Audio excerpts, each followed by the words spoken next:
Today's interview is with Dr. Mao-Min Chen.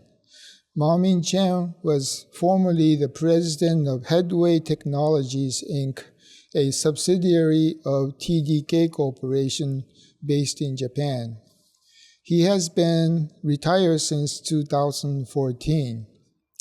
Headway Technologies was founded in 1994 and purchased by TDK on March 31, 2000. Headway Technology is the wafer operation arm of the TDK magnetic head operation, and it is located in Milpitas, California. The rest of the head is assembled by SAE Magnetics Hong Kong Ltd, a TDK group company headquartered in Hong Kong. SAE was founded in 1980 and acquired by TDK in 1986. TDK, through Headway and SAE, is the sole independent recording head manufacturer left in the world, and it currently supplies 100% of the heads used in Toshiba's hard disk drives. We are primarily interested in Headway's history in the recording head business, from its inception to being part of TDK. We will also be talking about Mao-Min Chen's involvement in head technology and his recollection at IBM, where he worked for many years, and also at Dastek, a thin film head company that was predecessor to Headway. Mao-Min Chen obtained his BS in nuclear engineering from National Tsinghua University in Taiwan and Ph.D. in material science from the University of Minnesota. He then went to work for IBM San Jose starting in 1978, where he worked until 1993. Then he joined Dastek, a thin film head company owned at the time by Komag Inc., the magnetic thin film media company, as a slider fab manager. Dastek was closed in 1994, then reconstituted as Headway Technologies as a venture between Komag, Hewlett-Packard, and Asahi-Komag Company Ltd. in 1994. Mao-Min Chen was at Headway from the inception and became Headway's head of the wafer process and material development. In 2000, Headway was acquired by TDK. In 2007, Mao-Min Chen became the president of Headway and ran the company until his retirement in 2014. Mao-Min Chen has many publications and patents to his credit over his career, with 21 publications and 159 patents. With that, we would now like to begin the interview. My name is Tom Yamashita. I will be conducting the interview today, and this interview is being held at the studio at the Computer History Museum in Mountain View, California. And today's date is August 21, 2025.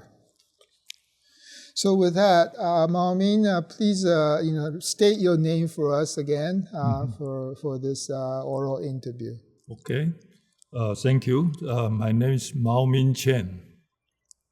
So I'd like to add that I myself, Tom Yamashita, we got to know each other during the time he came to Dastek and I was at Komag Inc. Yes. So our relationship goes way back, but we haven't talked or met for a very long time. Yeah. So I'm very happy to meet him again and do this interview.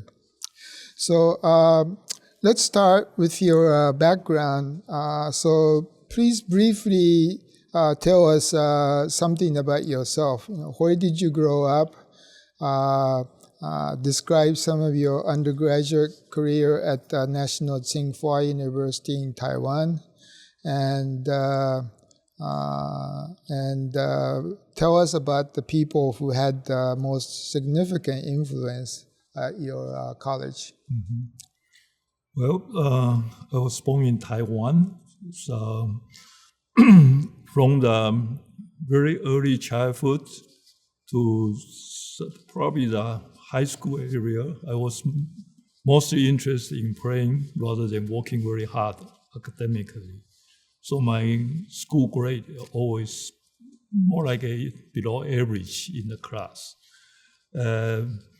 However, for some strange reason, when I was in Seoul in high school, it kind of clicked on me and asked myself if I will still behave like this way, won't work hard, I'm most likely I won't be able to get into a better university in Taiwan at that time. So all of a sudden I changed my behavior. For the last 2 years in high school, I studied very hard on all the subjects, preparing for entering the university. My parents was always kind of remind me I need to study hard, but so they certainly were happy to see my change, but they didn't have a high expectation at that time. So when I was being admitted to Department of Nuclear Engineering in National Tsinghua University, they were very pleasantly surprised by the outcome. And the National Tsinghua University at the time was a new and very small university. There was only 4 departments: physics, chemistry, mathematics, and nuclear engineering. Which total, the whole class undergraduate student is only about 220 students. So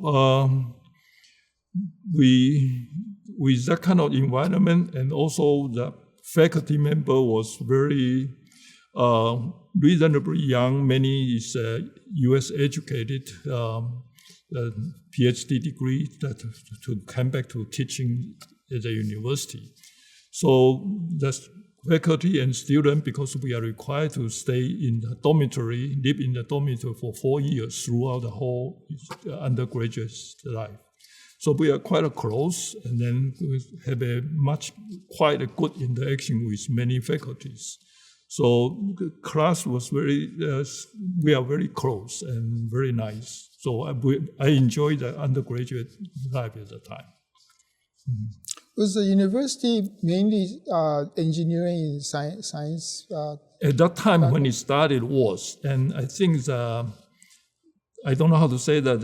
Remember in Qing Dynasty, there's 8 U.S. European countries invaded China at that time, and they took over like Hong Kong, a lot of area. And later on, I think they realized that was not too good, so they created a fund, try to help China to re-establish. And National Tsinghua University was the university being identified as using those funds to establish. So we have a very good funding and be able to start out with, at that time, the government focused on the science and technology. So that's the first 4 departments they do. Over the year, right now, it's a full-blown university with all kind of different disciplines. I see. Mm-hmm. So you say you developed a lot of close friendship. Do you still stay in contact with them? Yeah, I think some of my classmates, because of this close one, and at that time, we also, when we are junior and senior days, we have a lot of interaction with variety of the professor and also the lecturer from the Taiwan Power Utility Company, which was interested in acquiring a nuclear power reactor for the energy resource. And also there's a National Research Institute specialized in research nuclear subject, that one is a little bit trying to focus on like a nuclear bomb development, basically. And they have a researcher there also came to our department to give a lecture. And we have a lot of interaction opportunity to talk to those people. For example, from company, they have an internal journal, and those professors then bring U.S. trade journal, nuclear trade journal, and ask our senior, at that time we were senior, to translate into Chinese and publish in the internal type of company, utility company's trade journal, in the effort try to spread the nuclear knowledge to the non-major one. And we benefit from that also. So the classmate was diverse, involved many different things. And also through that kind of the interaction, we kind of, I feel we kind of be able to sense after graduate what is our future career should be. And for example, some of them end up with want to be directly involved with Taiwan power utility company, because that's at that time national priority to really establish nuclear power reactor in Taiwan. And quite a few of us want to pursue postgraduate study, and majority came to US to do that. So those, so we have a lot of spread out. And over the year, we not a very close contact, but when there was Taiwan classmate in Taiwan, they have a chance to visit US. The first stop is Bay Area. So Bay Area turns out we have up to 8, but right now only 6 classmates living in Bay Area. So we kind of gather together, welcome them, and there's from other part of the US also come to visit the thing. So we kind of once or twice a year we have some kind of gathering through with different kind of people, and they are very, so we stay connected that way. So very close-knit community, so that was very good. And so Taiwan, did they have a nuclear power plant back then already? At that time, when we graduated, still not, but it's preparing. And so those classmates who stay in Taiwan, joined a utility company, they were the first one pioneer to go and being sent to US to train by General Electric, and then went back when the build the power. So they grew up with the building up status. Yeah. So you could have had quite a bit of opportunity right out of college. Exactly at that time. Yeah, that's why quite a few stay. And turns out those classmates later on become key leader in the power utility company, also in the nuclear national government nuclear agencies role there. And some, of course, they become, later on from US, become professor in Tsinghua University. So it seems that the nuclear engineering was a up-and-coming kind of technology, and it must have been tough to get into, perhaps. You must have had very good grades or test scores or something to get in. Yeah, at that time, Taiwan is, in order to get into junior high school, and college, there's always a so-called unified entrance exam, and you need to do well on the top of the score, be able to get into the top choice, your school or your university. And we need to participate in 2 days exam. Total, I think, 6 subjects. And everybody on the same 2 days in the whole Taiwan island, all the student, high school graduate, you want to go to college, you participate in that. So you got sick those 2 days, tough luck. You wait wow. next year again. Yeah. Very hard. Yeah, very hard.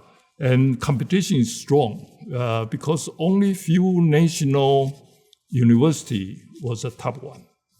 And the best one is at that time was a National Taiwan University. However, the National Tsinghua University and National Chiao Tung University was established just a few years ago, initially with a graduate study, but later on when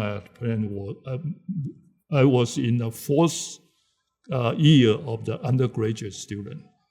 But because of the good funding and high good emphasis, so attract a lot of the good students want to go that also. Of course, nuclear engineering at that time looks very sexy, so a lot of people want to involve too. I myself was one of them. So we went to the exam, and when finished it, I kind of went through the next day. There's a lot of the sources will publish what is a closer answer, what is correct answer. So based on my recollection and estimate my score, and based on previous score, you can project where you would want to be. And I projected maybe a bit more conservatively, so I told my parents saying, well, the top choice probably, top 5 choice probably is not realistic. It's more like a middle one, maybe 10th or 20th priority, I might be able to get in. And my parents was understandable, not upset, but certainly was now very excited also. So by the score and where you admitted was also released in one day at that time. So the whole country, they go to every city, the major high school, they posted the acceptance student list for each university, each department. My parents, my father went there that afternoon because so he because it's long list, very long list, so he kind of want to save time, so start from my projected list and then go downwards because my previous score earlier my school always below average, so most likely that's where I end up. So he went through that twice and could not see my name. She says, my father came back and said, I was really panicked, thinking you probably cannot get any university at all. So, but he decided saying maybe just for the heck of it, from the my number one choice and coming down one more time, just to make sure. And he was really surprised and very happy to see I was admitted into my third choice, nuclear engineering in Tsinghua University. It's quite amazing that they have the results out in next day or two, which is remarkable. But yeah, it's kind of they want to make sure it's fair because they don't want to have some people better connection be able to go through the side door and then get out. And so in itself is that for that time was fair competition. If you have a good academic score, then you can get in. If you don't, then even you are rich or you have some powerful connection, you won't be able to get in.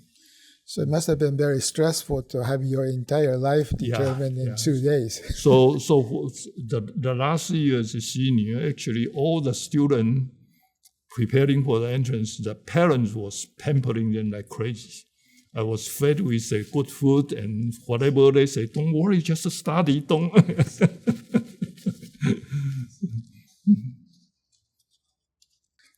Now, but despite going through this, let me backtrack. Maybe talk about some of the influential professors that you got to work with in your undergraduate days. There's a few professors, certainly I interact with more. One of them is actually is assigned when you enter the school, assigned about around 15, 20 students, kind of as a help us out. And the professor, he was U.S. educated and came back, was about, I recall age at that time, maybe our mid-30s only. So we're kind of our age, and was very nice to, once a semester, they invite us to his house and have some dinner together and chat with us, show us their some picture when they were in U.S. study, what their life looks like, and answer the question, what is a U.S. university looks like, how was different from us at the time. And there's a few professors, really very good teacher, teaching like microelectronics. Is teach us very detailed and do it very nicely. So we kind of benefit from those kind of the close interaction. And same thing as a senior year, that the lecturer from the Taiwan Power Company bring up and then asking who want to interest to try to translate. I participated, and I feel I learned not just the class book of the nuclear theory, but start to expose to what the whole industry, what it looks like. And that may be good or bad, because then I still have to realize, because the whole society, even though it's very useful one, but also very concerned about the nuclear safety, in the sense. Also, for example, at the time I trying to get some financial support, I applied for teaching assistant, working for a professor, and then kind of helping out a junior student to do those things. So all those professors really helped me and be able to get more insight on many different things. I see. Mm-hmm. So that must have been very useful. So you were thinking of going to U.S. to study, and you got good advice as to how to do that. That's right. Yeah, because I have in my family, I have a older brother. When he was young, he was always top student. Every time he get to the junior high school, university, he always got the number one choice. At that time, I was very, sometimes resented, because I was very top role model to look up to. But I think because of his influence and also the professor, so I start to say, if I really want to continue pursue a better engineering kind of a career, I should go to see the best in the U.S. to see what happened. And that's how I was said. I think my brother was a graduate from National Tsinghua University, electrical engineering is a top choice at the time. And he was, when I was in university, he already in the U.S. for a Ph.D. degree also. So from my brother influence and the professor, so I kind of very early decided that I want to get a more education before I go to the industry. So all these translation of journals and articles, that must have been a good training for English too. Yeah. So I think I can read, but at that time I'm very poor in speaking. So when I initially came to US, I had a really hard time.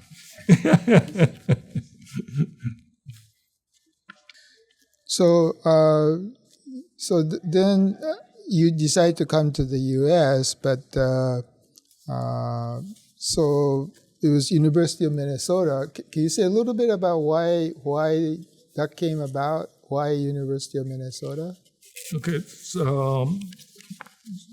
certainly I'm looking for many different universities. I applied maybe about 10 of them in that case, because at that time we are very poor, so still need some application fee or something. So cannot do too many also. So 10 is actually a lot. And one major concern I have is certainly need to a scholarship, because my father was a government worker. It's good enough salary to for the family, whole family, but cannot support me financially to study in US. So I applied those universities. Some of them have keep tuition free things, but the University of Minnesota actually, because I was at that time thinking changing major to from nuclear engineering to material science because of the nuclear safety concern. So I applied, and University of Minnesota at that time offered me full scholarship. So certainly that's make a lot of things decision there. And my brother at that time also was already graduated from the university there, and so I feel if go there, but he was working at a 3M at the time, maybe closer to close by. Yeah, that helps. Yeah. I see. And so at the time, I'm sure the whole country was poor, right? Taiwan was compared to the United States. Absolutely. So many people must have been on scholarship or. Yeah. Unfortunately, at that time, actually, most of the certain university gives something so admitted, but our classmates, most of them can get certain form of the assistance, if not full scholarship. Yeah. I see. And so, can you talk a little bit about the sort of research that you got into in the material science department? I went to the University of Minnesota in 1974, and started looking for easy subject. End up with professor, his advisor is he was a surface chemist, and I was working on the subject of nucleation and growth of thin film and particle growth of the thin film.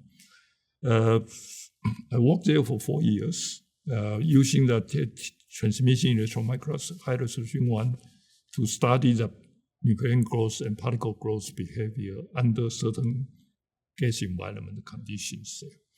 So 4 years later, I finished the Ph.D. degree and started looking for a job in the US because I feel I need to more experience in training before thinking about either stay with US or go back to Taiwan. I see.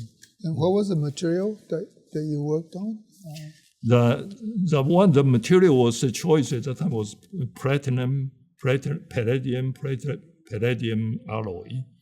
And the reason was you choosing that at the time was that was using in the catalytic converter used in the car. And the professor was interested to see because they try to disperse a particle in a very small one. And at high temperature, they tend to grow. Once you grow, the efficiency drop because the surface area reduces.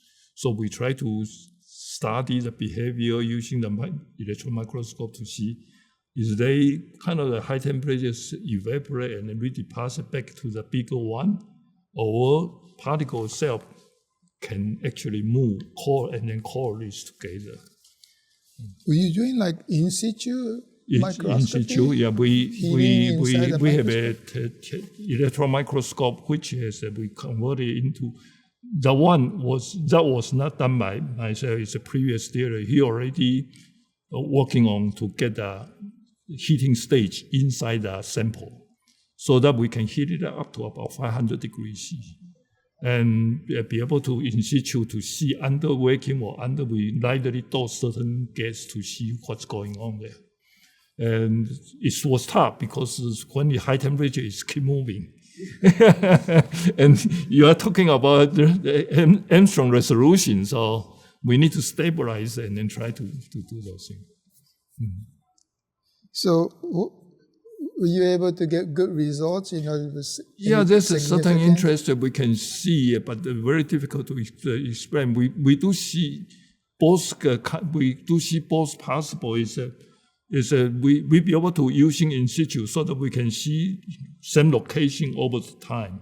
And we can see some of the small particle, big particle, and then small particle start to shrink somehow, and then big particle start to grow. So look at the air evaporate and then go to the bigger one. But in some of certain substrate, like a graphite, they probably have some catalytic effect also, even in the very low, kind of the low vacuum condition with certain environment. We'll be able to see they can move. Under microscope, we can see the particle move. And then looks like when they touch together, looks like they are more semi-liquid and then just coalesce together. What was the substrate for the? Substrate we're using either graphite or in the inner case, we're using silicon dioxide. We kind of make a small disc or the TM sample very tiny, and then we're using iron mill to kind of mill through so that there's a crater, and then with a very thin substrate on the edge, be using that part of the edge to do the transition microscope. So sounds fairly difficult. I enjoyed it. Actually, I think that's why I was happy to be there, because the university at that time I was happened to be able to, they have a lot of good equipment. And when the first year I was there were some used TEM available, not used. So my professor said, why don't you play around with it? So when there's a service guy coming in, I stay with them and watch them take the whole lens apart, whole column apart, and then put back in. Later on, I can do it myself without calling them. So what was kind of the microscope that you had to use? I think at that time some of the old ones still have some RCA, but later on we all moved to that, I think JEOL. JEOL. Yeah, okay. In the end actually we were the university, the department be able to get that second best high resolution TM at that time. Yeah. So that was good. You had nice tools to work with. Yeah, exactly. Okay. So from there you went to work for IBM. Yes. So why IBM, and did you look for other companies? So what was the reason for the choice? At that time when I start to, my professor also say it's about time you need to consider wrap it up and then move on. So I start to think about what do I want to do, and University of Minnesota actually there's a professor want me to stay to do the TEM because I was the one doing all kind of things and helping other people out also. But I didn't want that because it's just a categorization tool. Then also because the subject that's related to catalytic converter, so there's some car supply company interested to talk to me. So but I was also thinking I want to be more IC type of the career using the material background I learned there. So I applied to some car company, supply company, and also the semiconductor like IBM at the time. That's one of the obvious one because at the time I saw that's a very good company. So I applied those, and IBM offered me a job. So IBM San Jose at the time, and Chicago there's one car supply power company offered me a job already also, and this IBM Burlington wanted me to interview. And San Jose, when I interviewed, they asked me when I need to make a decision. I said probably within a week or two because the offer already there for 3 or 4 weeks. And then I said, then after this, I need to go to the other side, IBM Burlington for interview. Then after that, I will make a decision, hopefully very quick. So before I check out on the San Jose hotel, going back home, I got a phone message, they call the interview manager. So I called back, he said, well, we like you very much, so I want to be verbally give you an offer right away now. Hopefully you'll be able to accept. So I kind of thanks for that. As just right after that, that's very, very fast from IBM perspective. And I call my wife, say, oh, I got it. I'm going home, but I also got the San Jose offer already. So next week after Burlington, Vermont's interview, we can make a final decision. So she said, go cancel them. I don't want to go to Burlington, Vermont, too cold. Just joined IBM San Jose. So that's then. So your wife helped you to decide. Because 4 years in Minnesota, she says that's enough for her. It's very cold. So you got married very early. Yes. You were married as a grad student. Well, actually, she was our neighbor, my neighbor, when we grew up. In Taiwan. And we kind of connect together when I was junior year in college. She was 1 year younger than me. So we kind of together actually since junior in university. So after I graduated and then served in Taiwan military, finishing the military service, we get married. Oh, so we married very early. You had to do military. Was that like a year, 2 years? Or? Year and a half. Year and a half? Oh, yeah. Okay. I get it. Yeah, I see. So it must not have been so easy as a married couple with a graduate student stipend. Yeah. So we married early, and after graduate, but at that time in military service, I was serving in remote island, very close to mainland China. There's a called Kinmen and Mazu. I was there for 18 months, not allowed to go back to mainland China, Taiwan. So I could not take the SAT, for example, GRE test. So I came back, then I stayed in the Tsinghua University for graduate study for 1 year, preparing all the tests, applying for the things. So we married and then immediately have a son. So when we come to US, actually, my wife went with me as a family member, but my parents actually helped us in Taiwan take care of our son at that time. And my scholarship is supporting both of us. So that's very good. So the IBM, what sort of work did you start working on?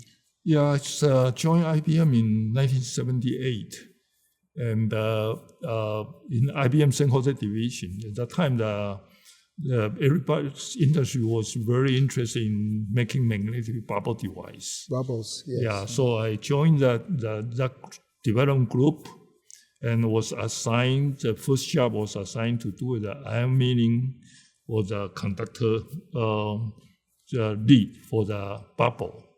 And that major requirement is, at the time, you need to form a kind of the gentle slope on the, so the permalloy on top of the conductor lead won't have a kind of the sharp corner, kink. Because that's for magnetic material, with those sharp corner, create a stress, and that keep trapping the magnetic domain there, doesn't want to move. So the requirement was a 45-degree smooth. When I joined, they said they have the 60-degree, but when I cut SCM, my frequency found is really not quite 60. The top surface is more like a reverse one, and then the 60 go down there. And eventually I can develop as one is really straight 45-degree there. And that's my first job, was fun and challenging in there. So You go from a TEM ion milling to a much more larger scale. It's quite a change. Yeah. It's just in university, ion milling is a small gun, just a tiny 2 millimeter area, become a wafer, big wafer, and then need to start to learn photolithography because the mass have a lot of impact on what profile you are getting there. And I kind of accomplished that, but at that time I also have the opportunity to go to family want to see in New York, so I request to see whether I can move to East Coast IBM. And IBM at that time was very nice, accommodated people's employees' needs. So I went there for interview, and in IBM Yorktown, New York, and East Fishkill, Poughkeepsie in New York, that's a product division. And I end up choose IBM Yorktown. So how long did you work in San Jose before moving to 2 Yorktown? years. 2 years. Yeah, okay. Yeah. And then I joined Yorktown. Still is a kind of the new leading future technology-wise. I joined the Josephson junction device. And so the part of the reason I want that is also because of the job they offer me is to do a reactive etching, plasma etching of the niobium oxide. And that again, the idea is from the material edge from the Josephson junction barrier, very thin oxide film.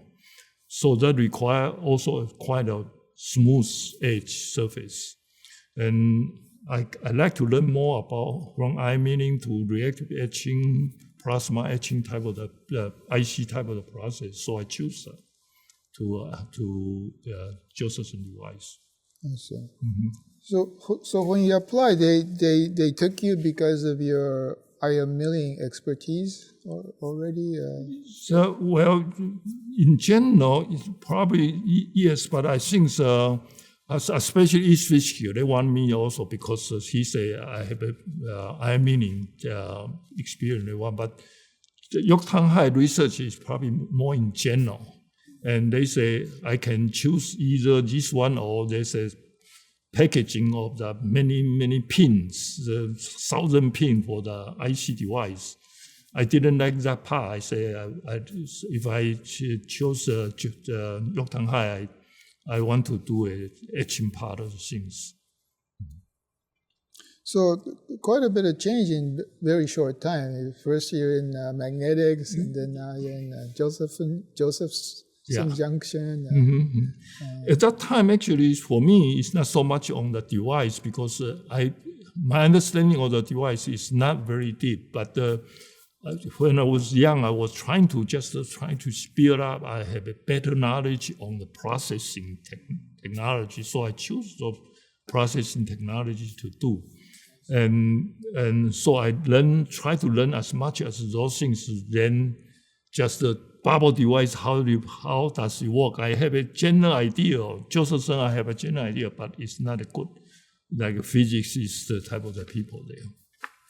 All of these things are relatively new to you at the time, right? Yes, So you had good teachers, mentors, San Jose, Yorktown? Yeah, I think I was so excited to be able to get an offer from IBM because I thought IBM was a very good company. And at that time, it's 1970s, the best worldwide research organization actually is IBM and the Bell Lab Laboratory. So I joined IBM. I kind of very excited because I feel I'd be able to learn from the subject more in depth from many people. And I was very grateful actually in IBM San Jose at that time. While we were doing ion milling, I already, because I was familiar with subject, I know how it's all about and what is the pro and con. So while I was doing it, I also start to want to learn more about plasma itself, learn about plasma chemistry for reactive etching, plasma etching things. So I start to read the book, to read the scientific paper, and I find there's two very gentlemen keep showing up on those papers. And it's IBM, it's just downstairs from my building. So I called them up, I say, I have some question, I just new here, I have some question, can you spare some time with me? So I can learn, and they're very nice, very gentle. So they said, no problem. They set up a time, so I went there, talked to them. Initially, individually, who gradually become there together. So we three of us sometimes also together to talk about it. And at that time, they answered a lot of questions for me, and I also start to appreciate those experts who knows well, actually very humble. And when I ask some question, they are not so sure either. They will answer me and say, Mao-Min, I myself don't know this well either, but this is my thinking and my guess that's what happened. So you just take this as my guess there.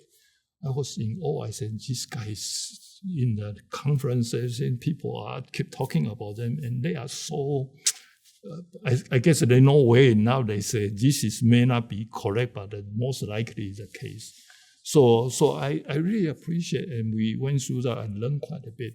In Yorktown High, I also reached out to certain people, and they also kind of help, always willing to help. So I talked to them. One of the gentlemen actually is also Chinese at the time. He was quite famous, well known in the industry also. All of a sudden, he said, are you new here? I said, yes. I just joined the Josephson Device area. He was in Silicon part of business there. He said, I just joined about 6 months ago, and I had this question, so I want to ask you. He said, prior to that, which company you work for? I said, no, just IBM San Jose 2 years, and before that is University. So he said, oh, okay. He told me, he said, I'm quite impressed. I thought this question should be answered by after people working in the industry for 10 years or so. But again, they are very kind of frank, and they will tell you, these are not known, this is what I don't know. And this is most likely what happened. I really benefit from that kind of the open, honest discussion. Can you give us some names of some of those people? Or? So that the San Jose one is Dr. Harold Winter, who was a service chemist, and Dr. John Coben. Was specialized in plasma etching, reactive etching. He's at the San Jose also. San Jose, yeah. Mm-hmm. And so, over the year, after I spent 3 years in Yorktown, I realized that Josephson Device is no game device, so very difficult to be able to commercialize, to be useful. So, and I feel it's probably IBM is at that time doing the research for already 10 years in Josephson Device. I feel that probably company will not continue with that. So I decided want to come back to San Jose to do looking for something else. So I came back to join the magnetic recording group in IBM Research San Jose. Initially working on something like a high moment sputter film material for inductive pole, because at that time the people thinking about that's very beneficial. And also, that's one subject, and later on the other subject is, at that time, IBM Research for magnetic recording was concerning the gamma ion oxide film, which Fujitsu was pushing very hard at the time.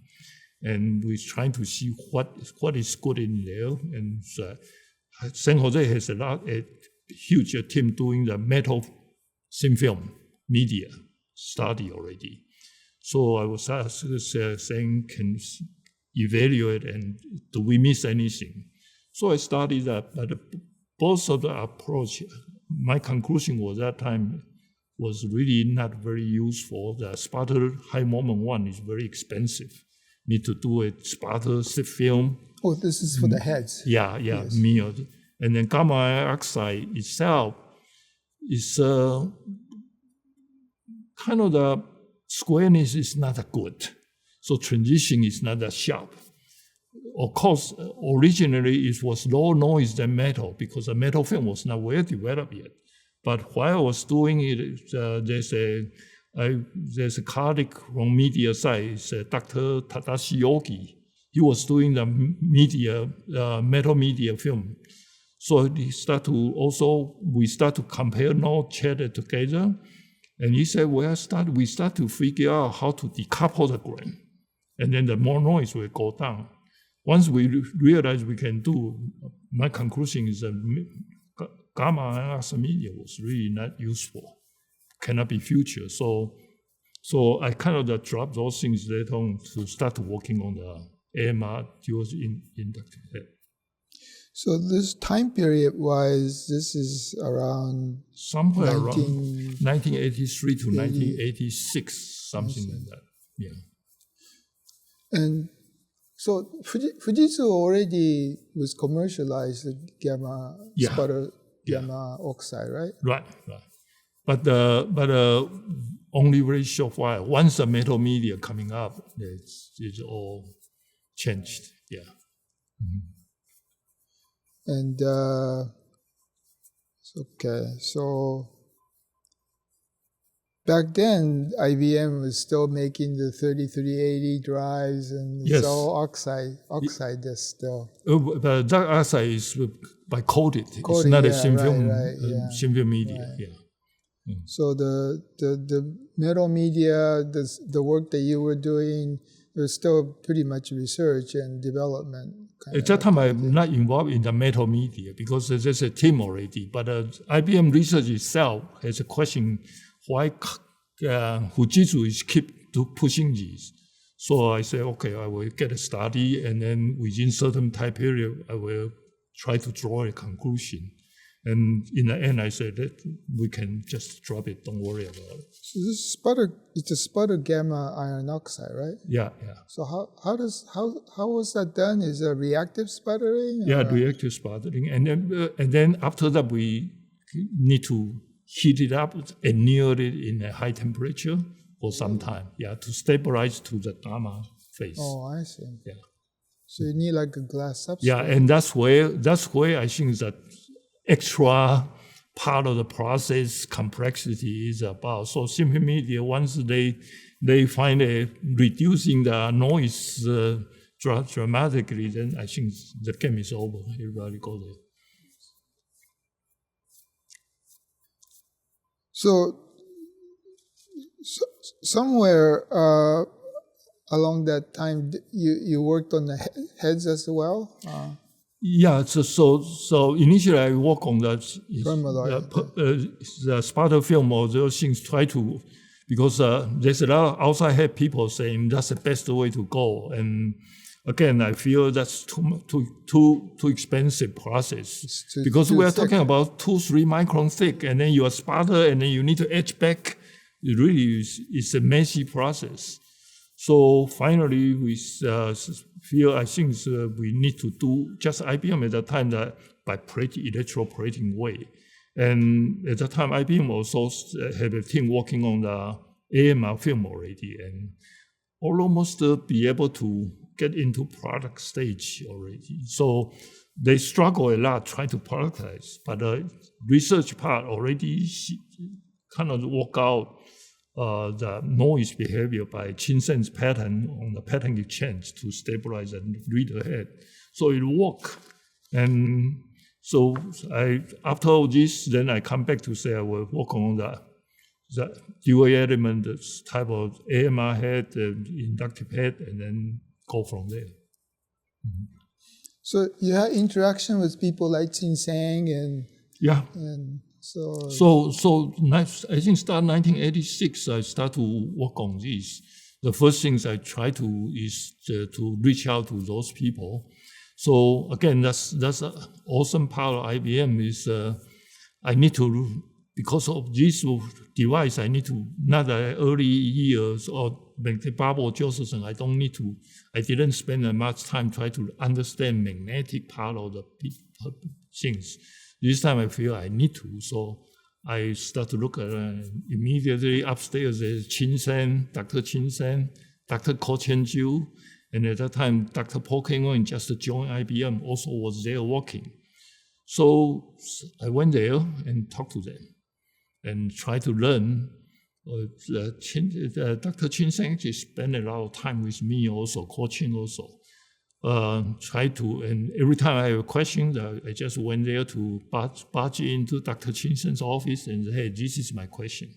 And then he will try to explain. So for a while, then after that, we decided to say, want to see what is this AMR head and inductive dual element head can reach in terms of area density capacity. IBM was working on, at the time, I think only about 100 megabit per square inch for the AMR first generation product.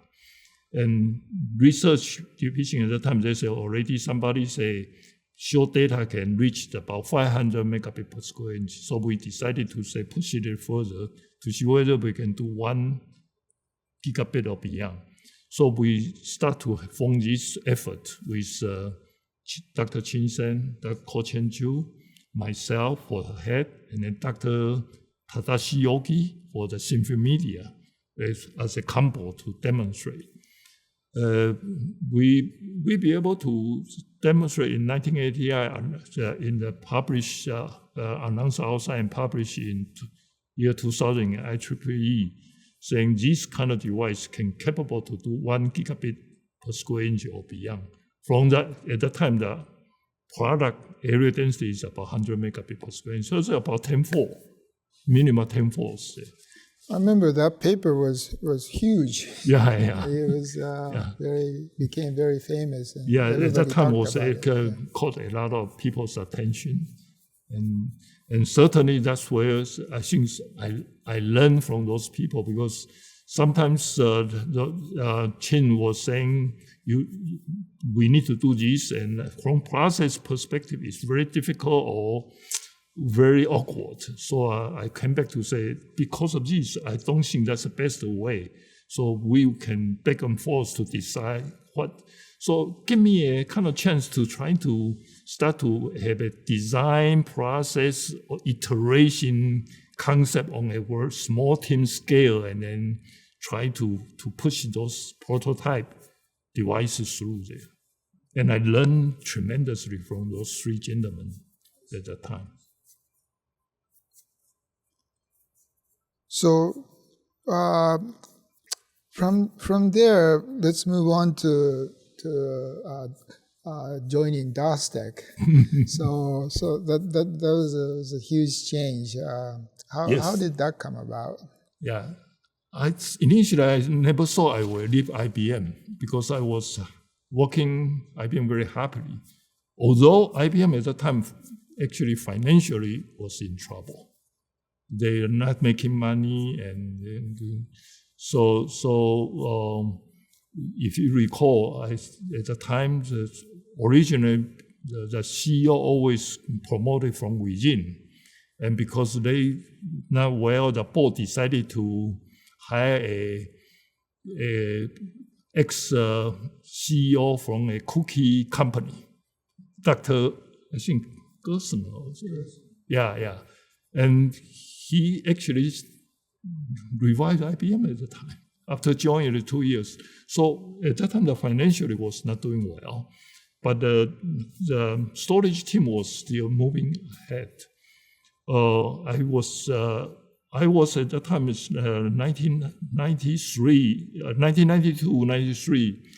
I was at 92, I think. I was being asked to participate in task force in manufacturing side on the inductive head, they have a huge problem. And the production line was shut down because of that problem.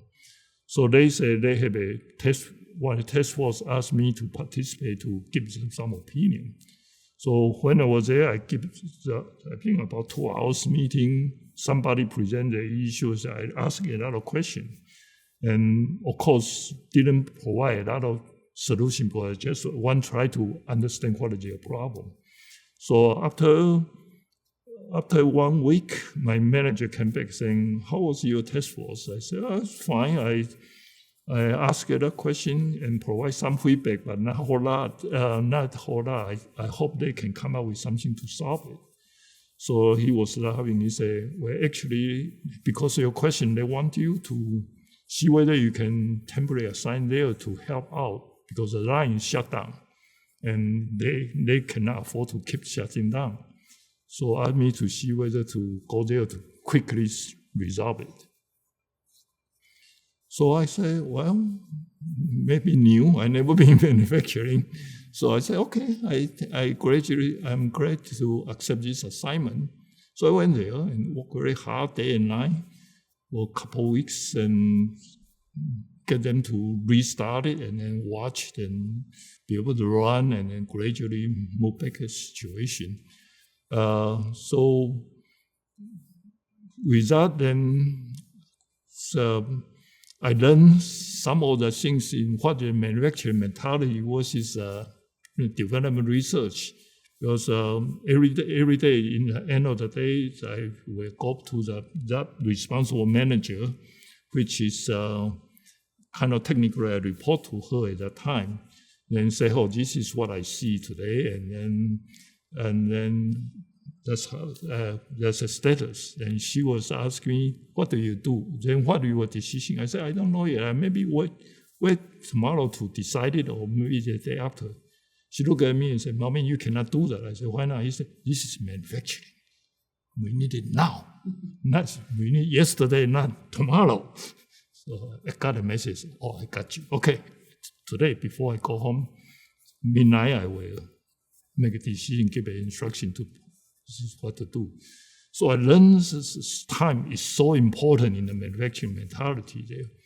And after 2 months assignment, they kind of approached me saying, "We like you so much. Can you stay, be a manager there?" I looked at it and said, "Why not? I have been in research and development for so long. Maybe it's a chance of pass for me to learn this part."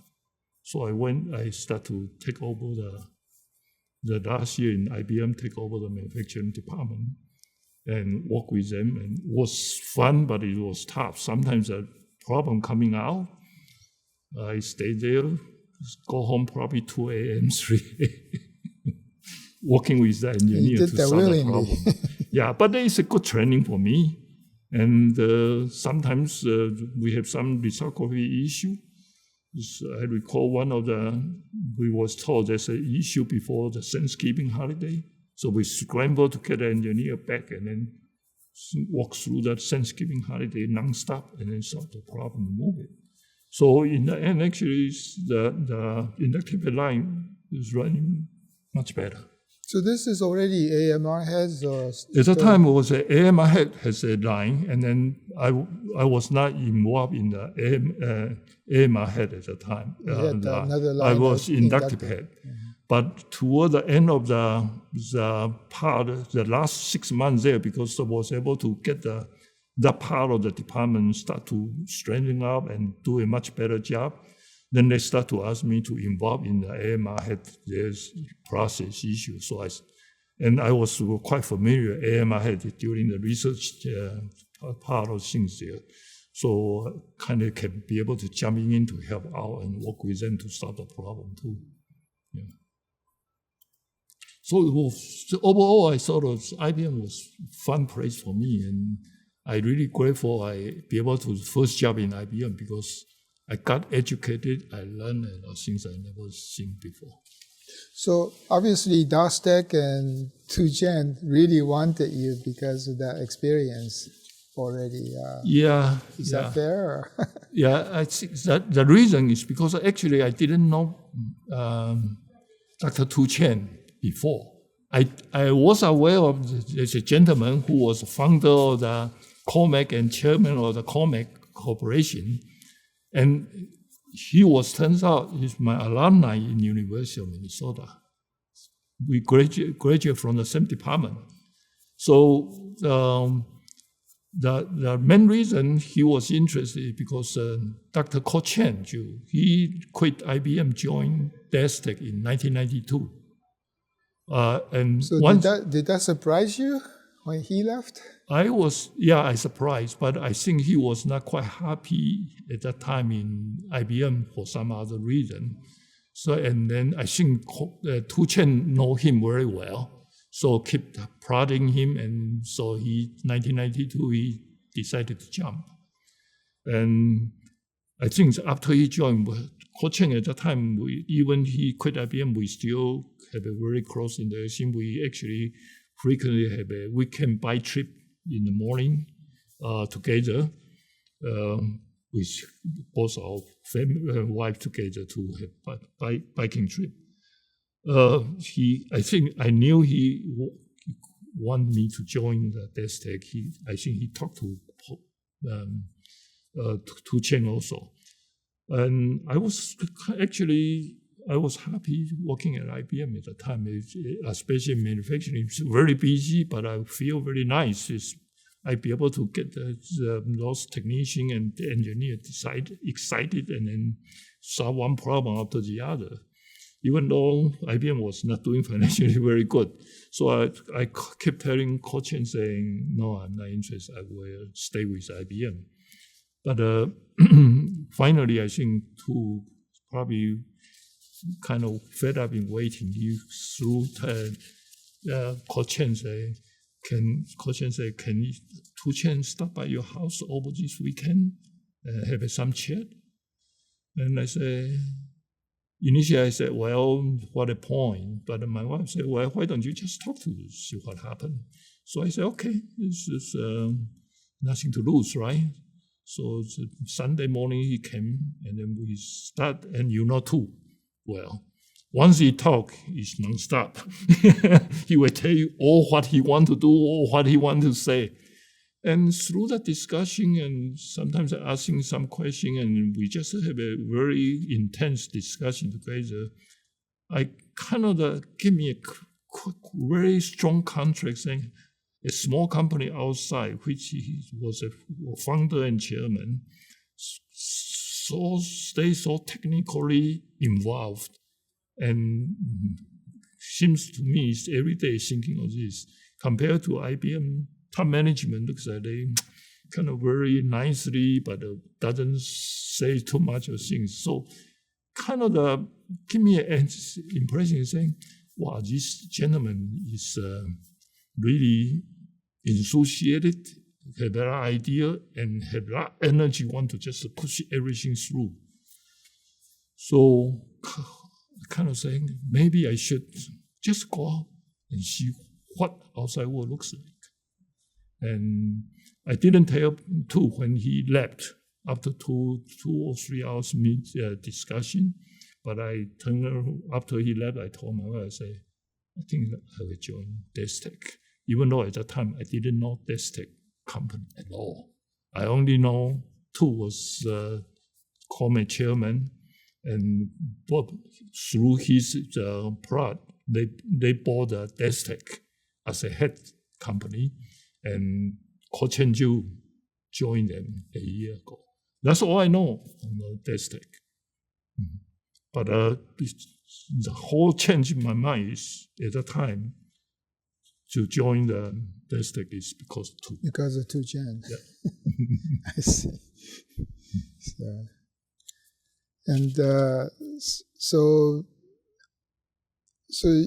did you look at the Dastek operation at all before joining? No, before joining, I didn't ask. I just said, well, Tu is so good, so must be good. So I just joined.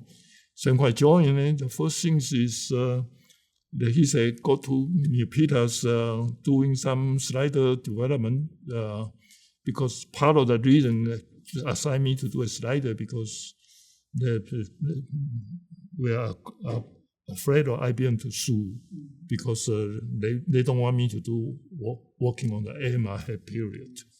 So I said, okay, I do slider engineering, see what happened. And I get involved, but because of my background, his Dastek at the time, simply that had a lot of problems. So he asked me to say, hey, this is meeting so-and-so, this, can you go there, take a look? Just listen to it and then let me know what you think. And after several meetings, we start to chat. I say, well, it's very chaotic. It doesn't look good. And I say, IBM at the time tried to sell the inductive head outside also as a vendor, but very hard to qualify. And I say, the quality of IBM head and provide IBM head, Dastek is no competition. And IBM cannot sell, you guys is way behind. Because I stay in the Miyapita's location, right next to the DSMR development, joint development with HP. So that has started already. That has started already. So I was able, during lunch, I was able to talk to those engineers all the time. So I start to get a sense of what they can do and what they are capable of. At that time, my conclusion is, yeah, there are a couple guys, good, reasonably good, but most of them have no clue what they are talking about. Inductive-wise, process-wise, and some of the process manager in Dastek came using the catchy word, but I don't think they understand what is inside there. So two sometimes ask me, I say, it's really not good. He asked me to actually, after a while, he even asked me to start to join the task force meeting, try to see whether I can help them to solve some problem. I try to do it. It's very difficult because some people is very defensive and sometimes cannot really see.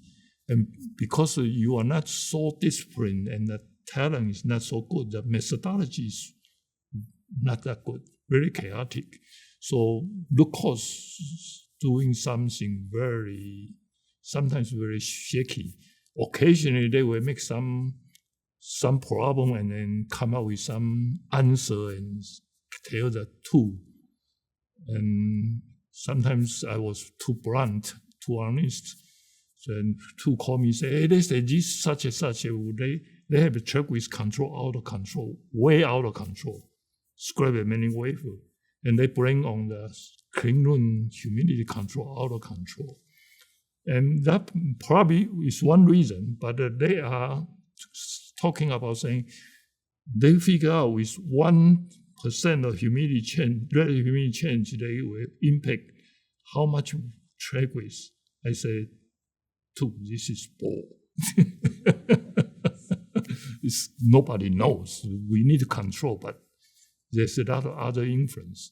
So they say something about those things, some of the things idea, and I say, do you know this is photoreceptor 101? This is not new, okay? Everybody needs to do that from beginning of the process development, not late in the manufacturing.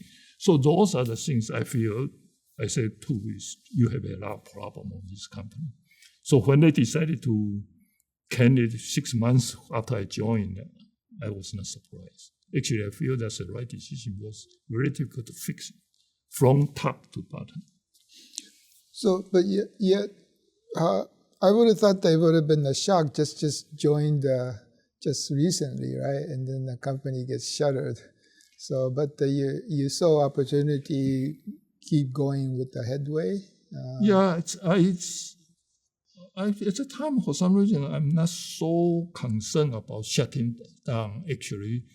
I feel it's saying, technically, I think it's such a money-losing venture, and why continue just to keep it circling around, chasing your own tail?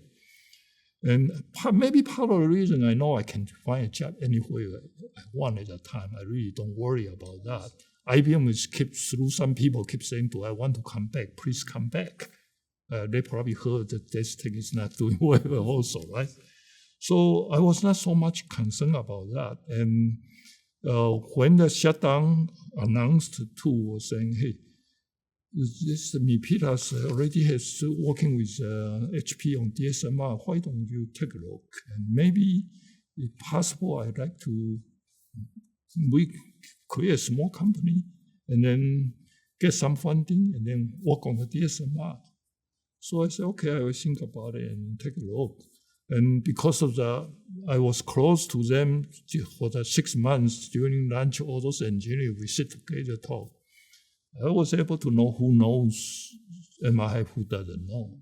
And the whole team there, my conclusion is, including technicians, some other work things, total maybe 30-some people, only 2 people knows MRI.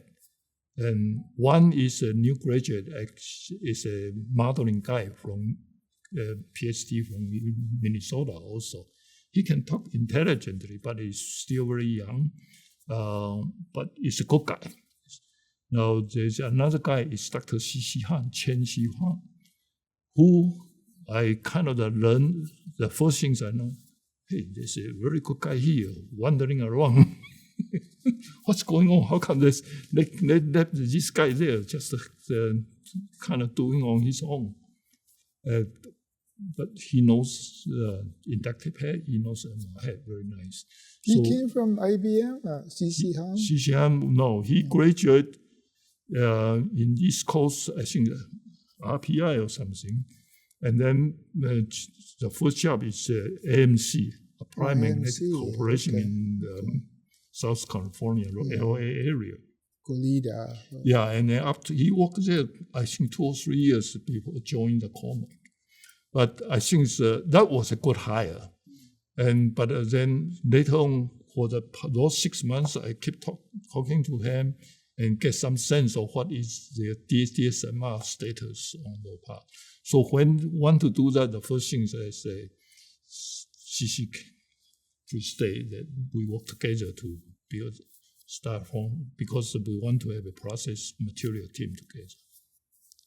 So I remember, the DSMR was a good choice because it avoids the complication with IBM. Yes. Being different. You know, and coming from HP, that kind of solved a lot of that kind of issues. Definitely, because I was concerned about IBM. Actually, when I joined Dastek, IBM sent a letter. Lawyer sent a letter to Komag and Dastek saying, "Dr. Chen, we are very concerned. We want to so and so." And so I try to not work on the AMR head at all. And DSMR certainly is a good opportunity in some way, because actually the DSMR patent was patented by IBM, Dr. Otto Wagley, in 1975. So by 1993, when they are working on, the patent has expired. Expired already. And I look at that time and say the reason they don't work, IBM didn't even bother to work on it. It probably from beginning is decided the thin oxide about 100 to 200 angstrom separating these two sensor stripes is too thin. They feel probably it's not manufacturable, volume production wise. So they didn't worry. And actually, later on was, in one instance, kind of interesting is, remember at that time, there's a September timeframe, there's a DISC conference in San Jose Convention Center. This is the IDEMA? Part of IDEMA, but it's always small gathering for the storage industry in September in San Jose. It was a one-day conference. And in the end, there's the panel discussion on things people participants can ask. I think in 1996 or 97, one of that they said IBM recording head executive was there. And audience asking, saying, hey, there's a new startup called Headway Technologies working on DSMR. What is panelists to think? Are they able to make it? And the IBM executive said, well, this was our pattern, and we tried. It didn't work. Good luck to Headway. And actually, at that time, we already almost qualified in the Seagate 10K, 15K drive. So after meeting, somebody know me from IBM asked me, what do you think? I said, well, it's just wait and see. Because that November, Seagate is prepared to announce that drive. So with that, we certainly, I look at that as that time, the only question in my mind is that oxide reliability. Can we make it? And if we make it, can we make it in volume? If we cannot, then there's no sense to do that. So when two saying, let's form this one, I say, okay, we take a look. And I start to do the study and then to get some of my own opinion at the time, because I need to convince myself it's worthwhile to do. So I asked them, say, how do you do these oxide things? And I went through the whole things. I was curious in how come they using that one method. So I said, who developed this? They said, oh, it's TDK, the HP lab, the Tom Anthony. Tom Anthony, yes. Yeah, when we have a joint development, he transferred that system configuration and deposit method to us. So we're using that. And I start to look at that many times. I ask myself, there's many ways to make the oxide, and there's many ways to choose different oxide also. I went through that many times and come back and say, hey, actually Tom's choice of that one is excellent one. Because if you are sputter oxide target from that and then deposit oxide on the substrate, you tend to flake, to create a particle in the chamber. So pinhole density is probably very, very bad. Now, the way you're using aluminum metal target and then do a DC magnetron, you lightly throw the oxygen in there. You basically sputter aluminum film out. You cannot oxidize the surface. Once the surface plasma is out. So we are doing a very slow rate, and then deposit, conceptually looks like deposit aluminum metal on the substrate surface and subsequently quickly oxidize into the monolayer aluminum oxide. Stoichiometry may be a concern how to control, but in itself, from pinhole perspective, to me, it's much, much better process. And all we need to is to make sure PM clean up all the fixture, all the things from time to time. So I said, that's a good idea. We don't need to change this one. So it's just a few hundred angstroms? Yeah, at that time, the first generation, I believe, is 200 or 300 angstrom of the oxide. Now, at that time, 200 angstrom is extremely thin. So nobody using that. That's why probably most of people think that's concern.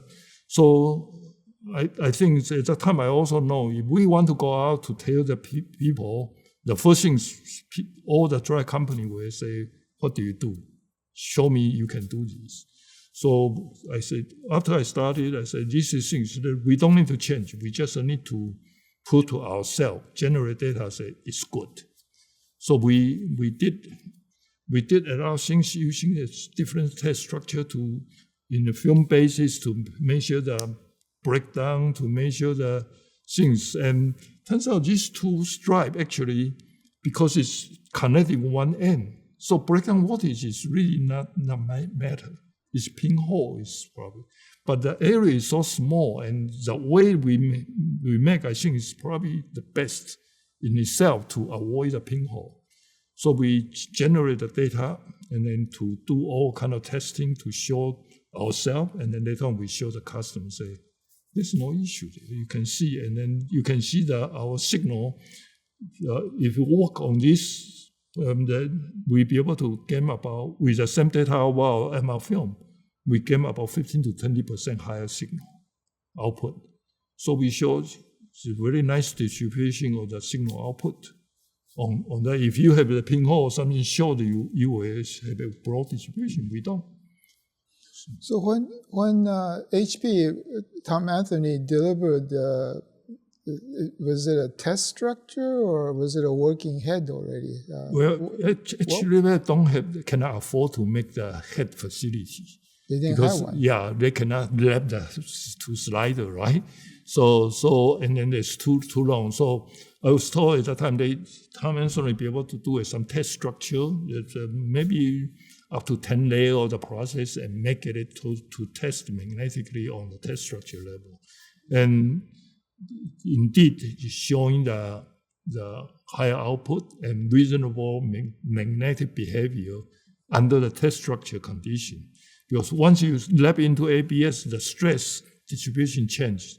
There's a different behavior. They don't know that, but that's our job. That's how it came to the headway. Right. And initially, at Peters, because not many people know that head well.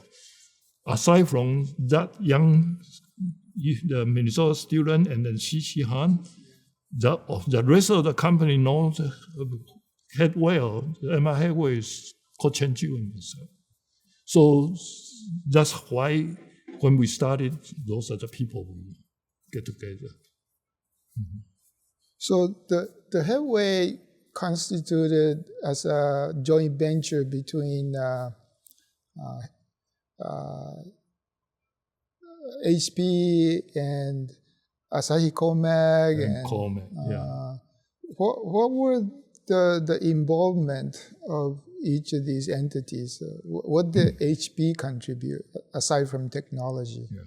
I think at that time for the joint venture of the HP, Komag, and the Asahi-Komag, the main interest for the product is HP. Komag and Asahi-Komag basically is as an investment, and I think many Institute 2 is so enthusiastic. He dragged everybody's arm, Steve Johnson's arm, and things to get funding for it. So the HP, at that time we were told that Boise, Idaho Boise, the drive division was interested to using DSMR head. Part of the reason is because HP led Tom Anthony's heavy involvement initially. And so they certainly interested to see we can make a head and then supply them. Especially we say we be able to higher output signal. So that's how it's come about. And HP, but the drive division, we do not have too many interaction because we are acting just our head supplier. And at that time, we are busy on development the head rather than still not in the time to engage on what is problem solving on the drive issue. So we do send the sample to them and they test it. They say they like the head behavior, everything is wonderful, please go ahead, continue. And so 1994 we started, and by 1996, early 1996, we start already loading the wafer for production because HP's feedback saying, drive division said we like that to continue and we need more head to populate to start to test it. So we do that. But in the HP environment at that time, basically because of formation of that, they have a vested interest to do that and they spend the money there. So I think after they search for the first Headway President CEO, they end up recommended Dr. Rob Patterson from Inject Division to take over as our first President and CEO.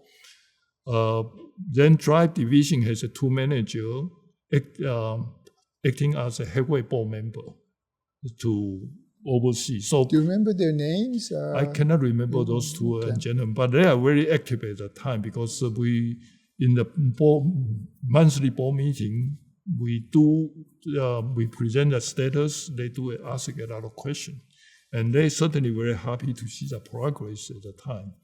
So those are the environment there, and the HP. But technically, then Headway team at the time, through the Dastek initially the joint venture already, so translate into Headway. So continue is we have from time to time we invite Tom Anthony to join our meeting to kind of listen to what we accomplish. Also, when we have a question or somebody have a question, he'd be able to, if he's appropriate, he'd be able to comment to say what he's seeing and or maybe certain suggestion. So I kind of enjoy that kind of the time from time to time meeting with him on those one also. Yeah. So. And Asahi-Komag portion, they supply many people, I remember, but they were not. They have only couple people here. They are assigned to do this from the slider part because they are more familiar with those things. And I think their interest and probably their thinking is if it work, then they maybe want to start some head effort in the Japan part. That's my guess. But they are just waiting at the time. So basically, they are kind of hang off, not too much involvement. Mm-hmm. And of course, Komag's involvement is to Chen. That's it, yeah. He came here with joining a lot of meetings, making a lot of comment too. And I appreciate that because the way he thinks, I can see what he is coming from. I remember that Tu Chen was spending so much time with Headway that there was some friction between him and C. Johnson about the amount of time he was spending. Because Coach Komag need him also, right? So were you able to make slider at the time from Milpitas? Milpitas, at that time, we kind of part of the team is because they have a kind of small R&D operation. That's why I was assigned to the R&D slider manager there to develop some airbearings process. So this is very limited capability. So be able to make a handful of the sliders per week, something like that, but enough for us to get a quick test result in terms of our own DSMR head, things like that. But there's no way to be able to scale and doing things. For initial engineering sample, just rely on that slider operation. So you could make at least a test head to see how it performs. Right. So for example, I recall at the time, the capability to be able to send about maybe 100 HGA to Toshiba weekly for testing, for their drive testing result. You couldn't manufacture. No. I see. Now, getting back to this aluminum oxide sputtering, so after you sputter, you oxidize in situ? Yeah. That was the way it was done? Was it by heating or just... Actually, no. Actually, itself, aluminum is very reactive, right? So with certain amount of the oxygen, they were into the aluminum oxide. I call ALOX because I don't know the stoichiometry there. So during sputtering, at the tail end of it, you introduce oxygen. During this DC sputtering is we create DC plasma on the metal target, right? But we kind of leak the oxygen in with a very controlled small amount, so that there's a chance of forming insulating oxide on target is not possible because we keep removing it, cleaning it up basically. But then when you're coming out, there's certainly a chance on when you're moving from the target to substrate, got oxidized on the way, but mostly I think it's on the surface. just oxidize right there, and that's where So whatever oxide forms on the target, you just burn it off each time. we basically just doing it so slowly, but with a very small amount, so they never form a thick oxide, so we can make the electrical connection all the time. I see. Okay, so that's what worked. Otherwise, you poison the target, then it's dead, right? You just the whole thing is dead. So actually, that way is the most important one. And when I look at the over, it happened to be IBM trained a lot of the good people. And there's one guy who worked at that time in the IBM optical drive division in San Jose. I knew him very well in Josephson days. He was the one to grow the berry oxide, make the squid device supply to the whole world using those. He knows the oxide business very well and reactive sputtering, all those things. So he retired, and he said he doesn't want to work full time. I said, without full time, it's okay too. Can you join us? You name your schedule, and I accommodate you. So he came, working from he said he will start very early. He start morning in 5 a.m. or something, and then leave about 1 or 2 p.m. and go home. And I said, that's fine, no problem. I need your expertise. So take a look at this system and how can I control better, because this is our bread and butter. And he did a very good job in also helping us. The Tom Anthony gave us a Valium S gun. I don't know if you can recall. Yes. That's a very small cup type of thing. The target is probably only 1 inch wide. And then we have a 3-inch wafer at that time. Uniformity is all issued. For research is perfect. We need to scale up to a planar DC Metron. So I asked, can you also looking at the system and train all these technician operate for this critical step, how to control it? And he came up with one thing I was very amazed. At that time, I frequently visit the line and then go see. So one day he already go home. I went to that Armasa station and then talked to the operator. I said, how is he doing? He said, okay. He said, they are doing all fine now, but today is a little bit strange. I said, why you say strange? Show me what is strange. He said, the engineer, he told me, every time I put a glass slide into the machine and came out compared to his gold standard. It was color different, let him know right away. Today I come out, it's different. And he using this way to signal stoichiometry just by eyeballing to tell the operator. And operator being trained immediately said, there's something wrong. He said, I need better to shut down. So he made a sample so that it could be as a guide. Yeah. And then once he started to be able to do a measure reflection index or something in more detailed one. But the first line defense, and that I was impressed with that operator also. I said, you did such a great job. I see. And that's how important it is at that time. I put an emphasis, and he turns out, he worked with us for 3 or 4 years. And because he came early, he left home at 3 and then starts 4, 5 a.m. So by the time we show up 8, 9 a.m., he already worked many hours. So he started to take a break in the cubicle. And then sometimes I stop by, I tell other people, come, keep quiet a bit, he is sleeping because...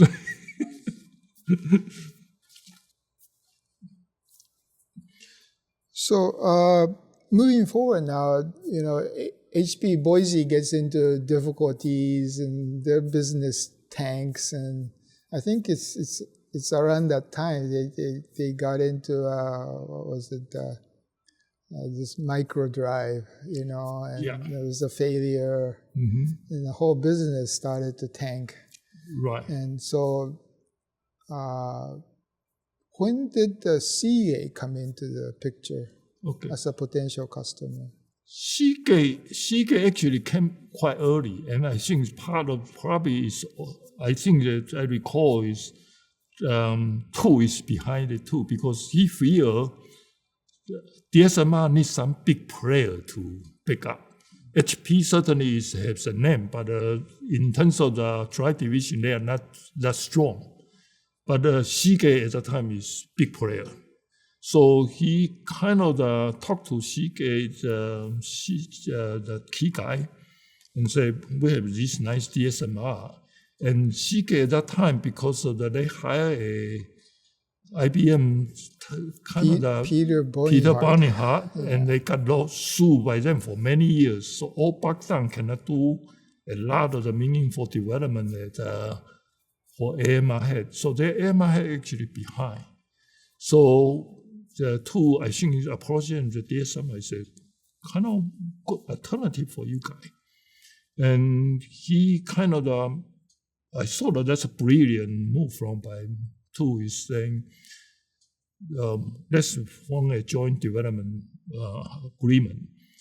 Headway will demonstrate, say, 1 gigabit per square inch device and provide you to do the test. If you like it, this is a milestone, you pay us so much money. And then the next generation, same thing, 2 gigabit per square inch. Then we hit the milestone, you pay us money. And so that to them is a couple minutes, peanuts. To us, it's huge money at that time. So it also accept that. So we start to also surprise them with that kind of the head, and they like that. You supply them the wafers, right? We will supply them wafer, and that's why we, from at that time 3-inch long, we need bigger one, and EG's at the time is HP will buy us wafer and then send it to Seagate. Seagate do the backend manufacturing. Well, they were going to use Seagate also. Yeah. So we feel the first two potential customers is all Seagate. So we just using the Seagate format 4.5 inch square. So we converted 4.5 inch square for production. And so all the backend is very compatible, line up very compatible. So we did that. And work for Seagate later on because the first generation of the head, they buy exclusive from Headway. Internally cannot make it. So we that's where the Seagate come about because my judgment at the time is AMR head was not doing well. They cannot move too much, and this is one nice chance for them to fill that gap. Then we also at the time, aside from HP, Toshiba approached us. Oh, about the same time. Yeah, about the same time because they needed it too. Yeah, because they cannot get the GMR head, AMR head also. So they came to us and said they are interested. So we kind of surprise them also with sample and they like it. So they start to work with us also. So that's why initially from the 1995 on, then we have HP, we have a Seagate, and we have a Toshiba as a 3 potential customers. We do a development on the fly and then qualification on the fly with them also. By that time, how many people do you think you had at Headway total? Probably 100 to 150 at the time. Initially, we started as 50. And then we gradually increase, but we cannot afford too much, or we do a small one. Now, eventually, when we steady state after this into a high volume production, we are about 650 in Milpitas. Mm-hmm. So, by any measure for head operation, this is quite a success already. In a way, I think I was surprised also we be able to, well, I said we work, but at that time also struggle because the yield was not that high. But I thought this is just a growing pain. We need to build a path to learn And also on the fly, we need to try to train the operator, try to do those things, and it's very short-handed. But we cannot afford to just hire people because we don't have the money, enough money to do it. So it was kind of a difficult, painful, and everybody's all quite stressful because it's a working long hour. But the people just believe we can make it, and we just keep continuing to push it. I see. And was there? I always thought the DSMR design itself, has some technical advantage, like thermal asperity. It's not as sensitive, and there's maybe slightly more signal or less noise. You could compensate for it because of the dual stripe. Did those kind of advantages pan out, or? I think from that one we know, and the Taiwan sort of show higher signal output, and we quantify the first generation, and then compared to AMR head, we think we are about 15% to 20% higher. Now, itself, I think at that time for desktop or server, the notebook drive, probably nice to have, but probably wasn't essential. Not essential. But I think turns out, I suspect and I believe is very important for enterprise server drive. And happened to be, I think, TDK at that time, the industry was enterprise drive only 7,500 RPM. So their secret program is 10,000 and 15,000 RPM drive working. And they say, this is a drive program because you tell me higher signal. So we will put you into there for test. And I think once they were happy. They were very happy on those ones. It was really essential. They couldn't have done it without it, right? So probably then the yield will be suffer because then you need to optimize many things. But with that 20% boost, I think make their life much easier.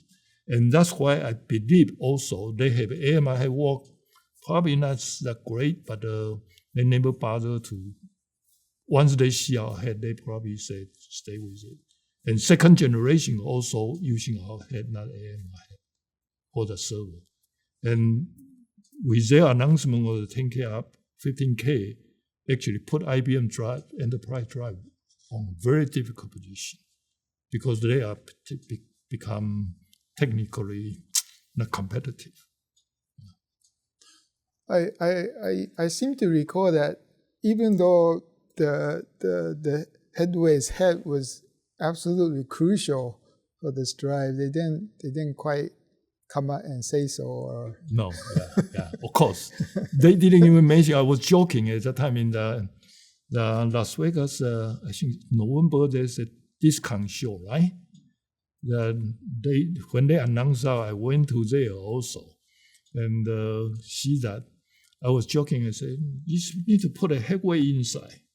Like an Intel in the PC, say Intel inside.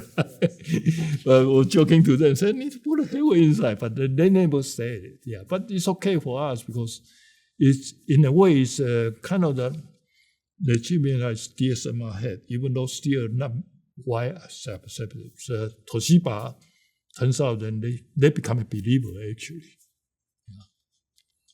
So Toshiba's first application was in the mobile 2.5-inch drive. Yes. And I think that helped them because they are very, when I first met with Toshiba executive, as the technical executive is Mr. Hashimoto and Mr.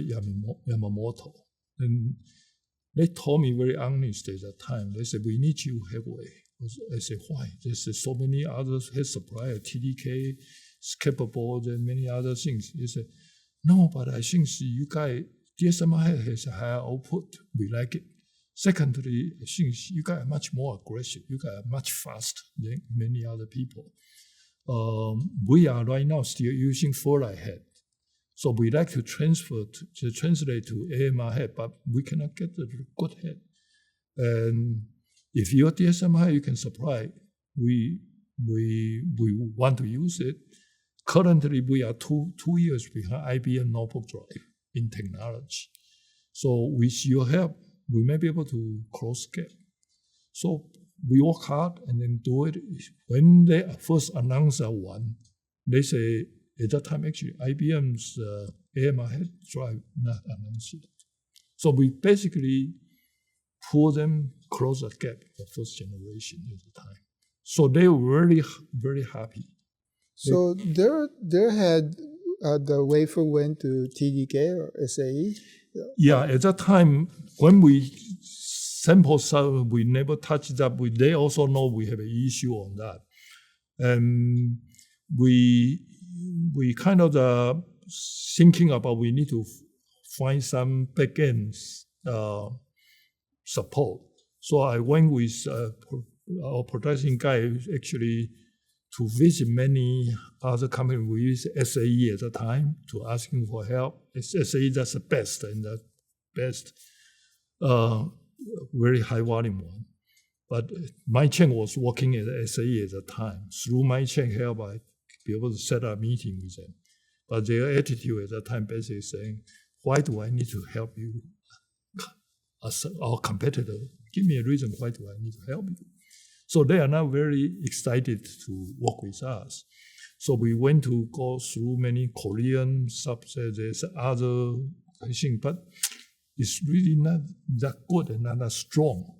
And they say they need to ask to give them some project. We do have some project, but I feel we are not capable to get that either. Very, very fortunately is when HP announced exiting the drive business, we need forced to reorganize because the original finance supporter is all gone. And Komag also had the attitude, we don't want to touch it. So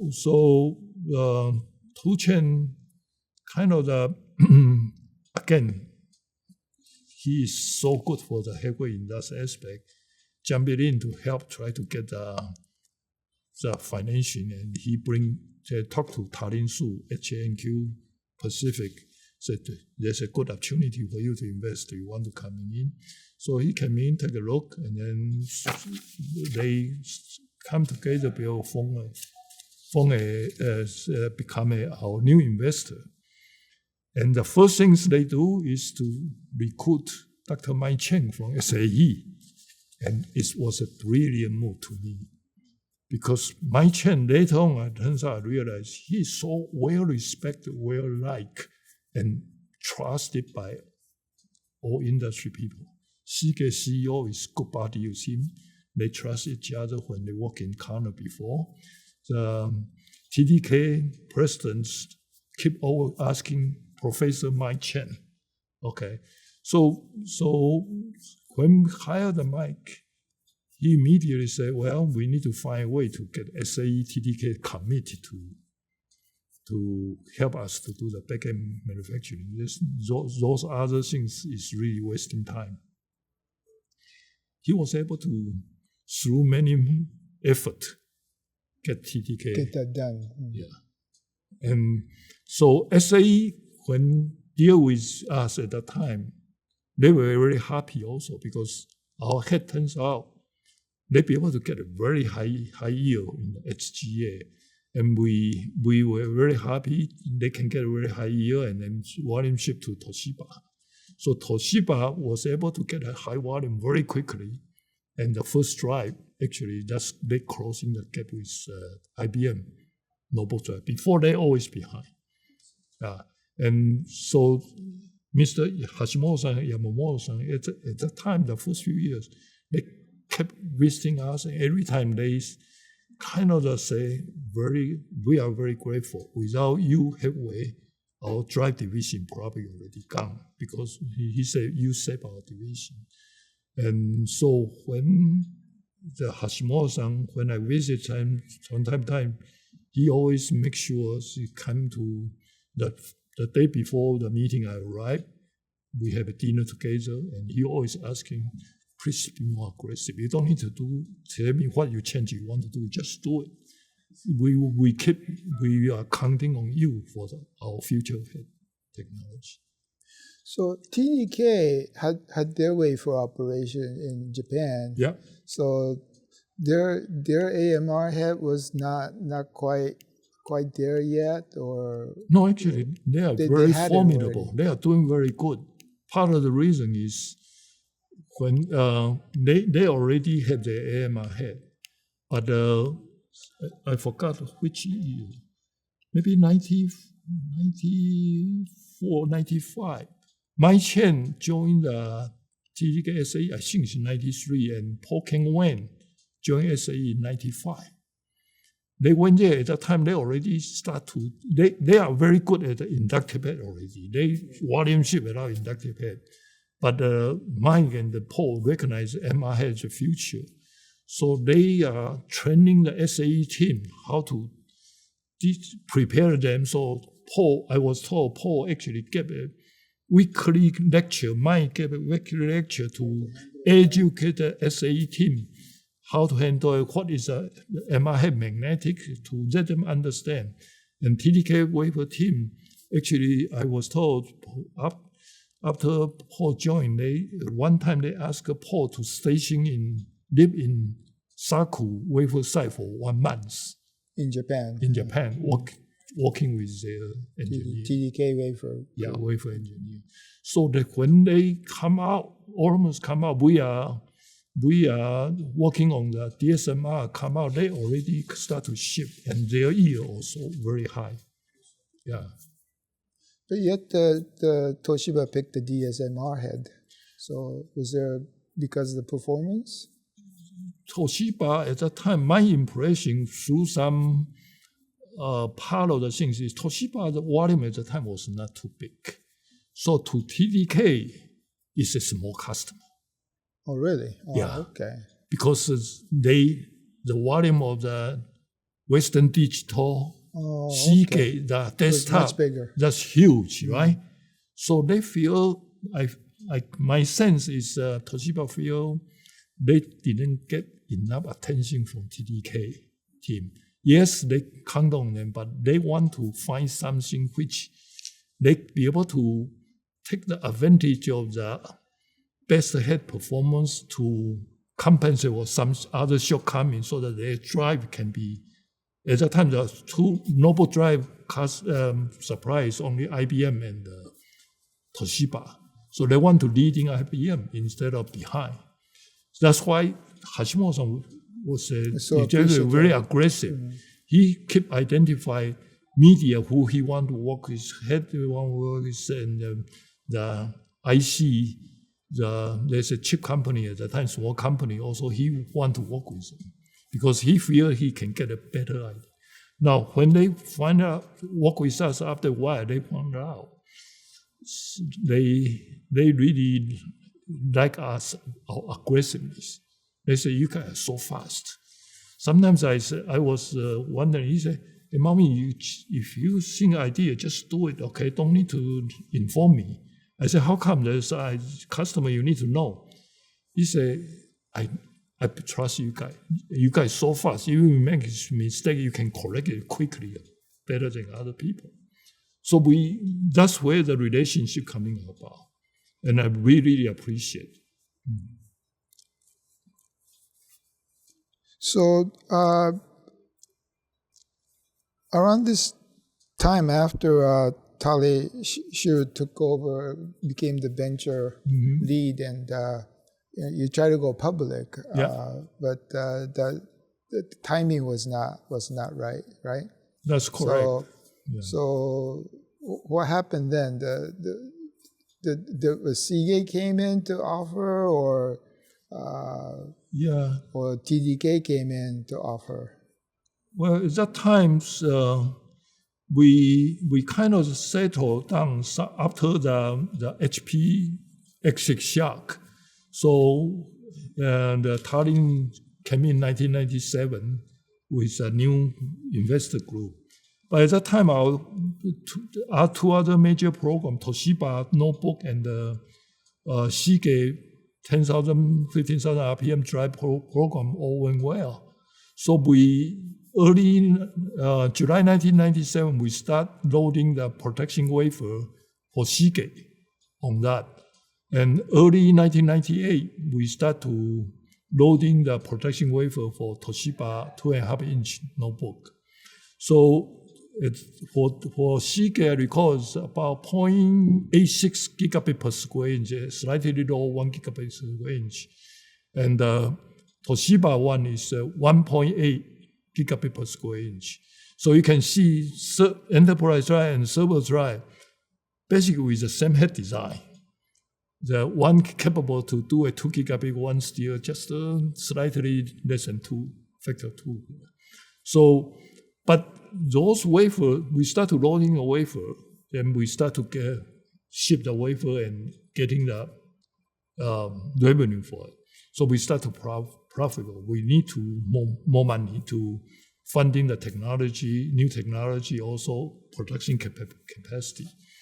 We brought in the investment, the group for IPO from the bank, and they went through that and they say, looks very reasonable, very good story. But when they do a roadshow, they realize it. The whole industry at that time is very hard on optical communication, still doing some .com. They have no appetite for another storage company. So they say probably won't go, cannot go. So we change back to thinking need to be merged, be acquired by a company. Seagate,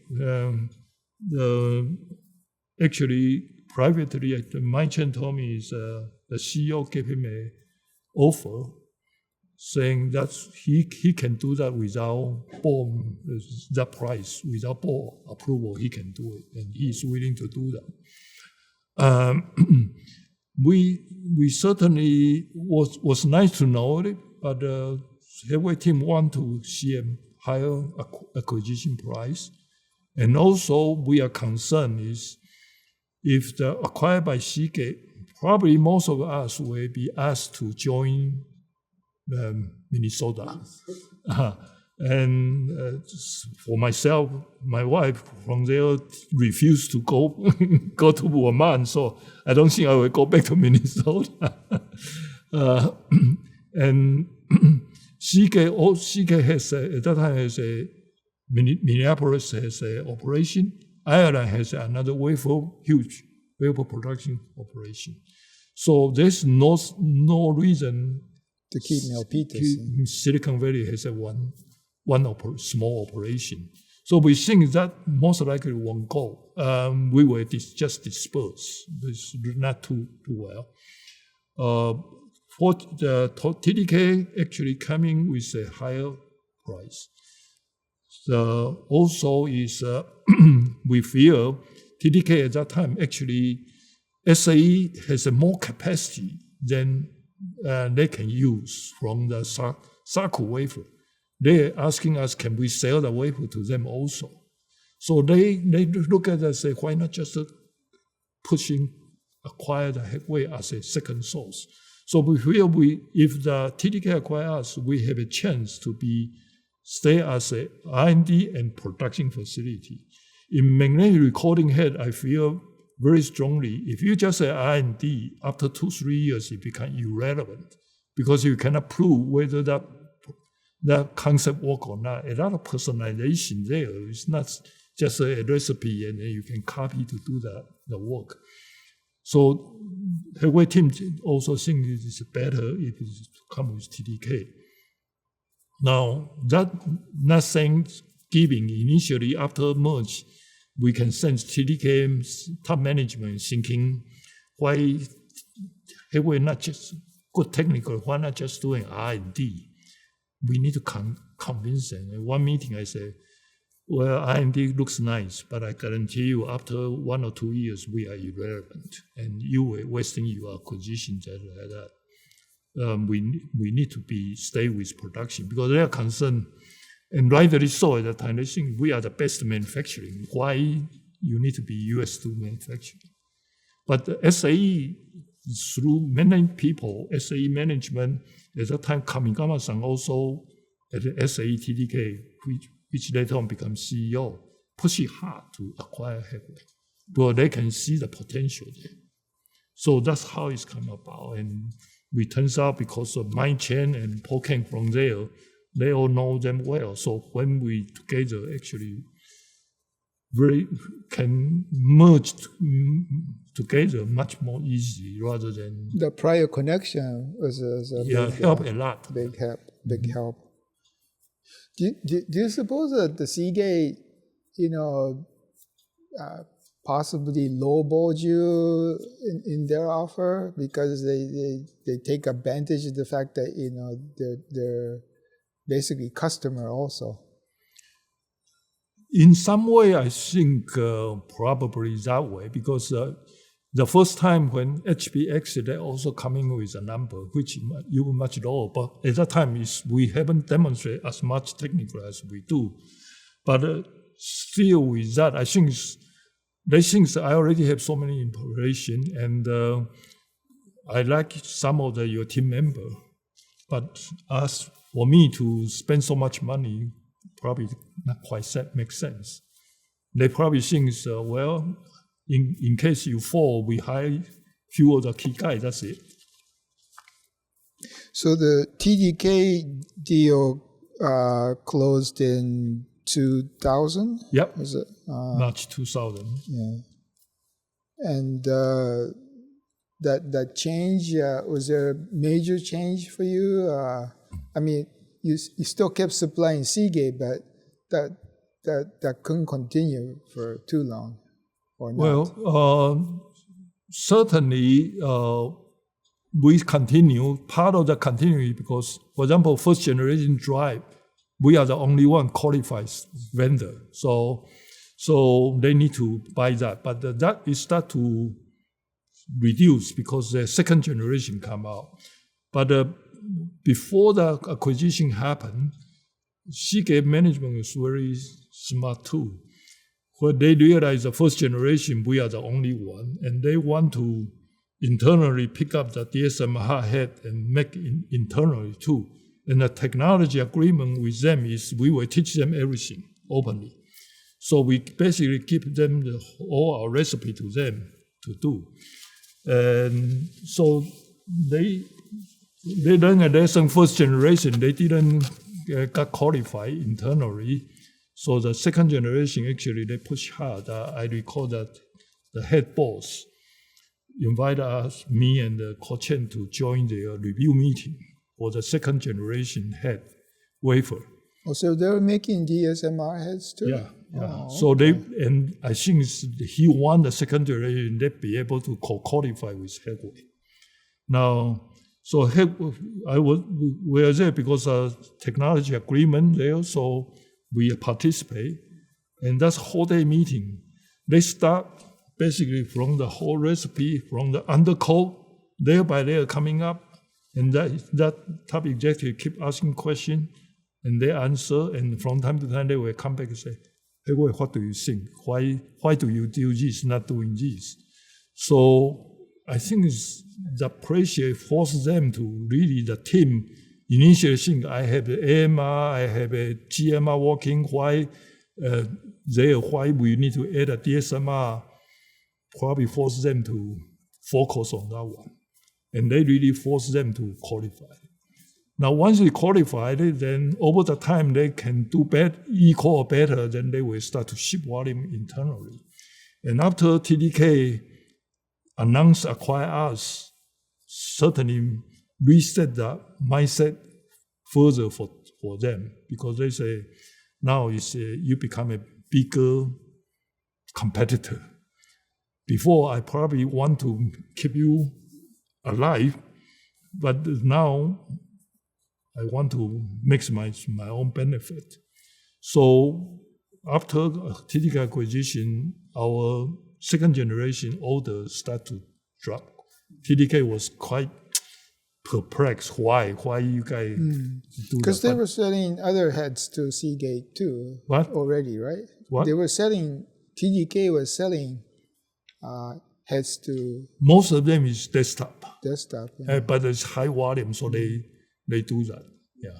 So TDK turns out at that time when we together, TDK is a main supplier to U.S. dry customer, Seagate, WD, like that.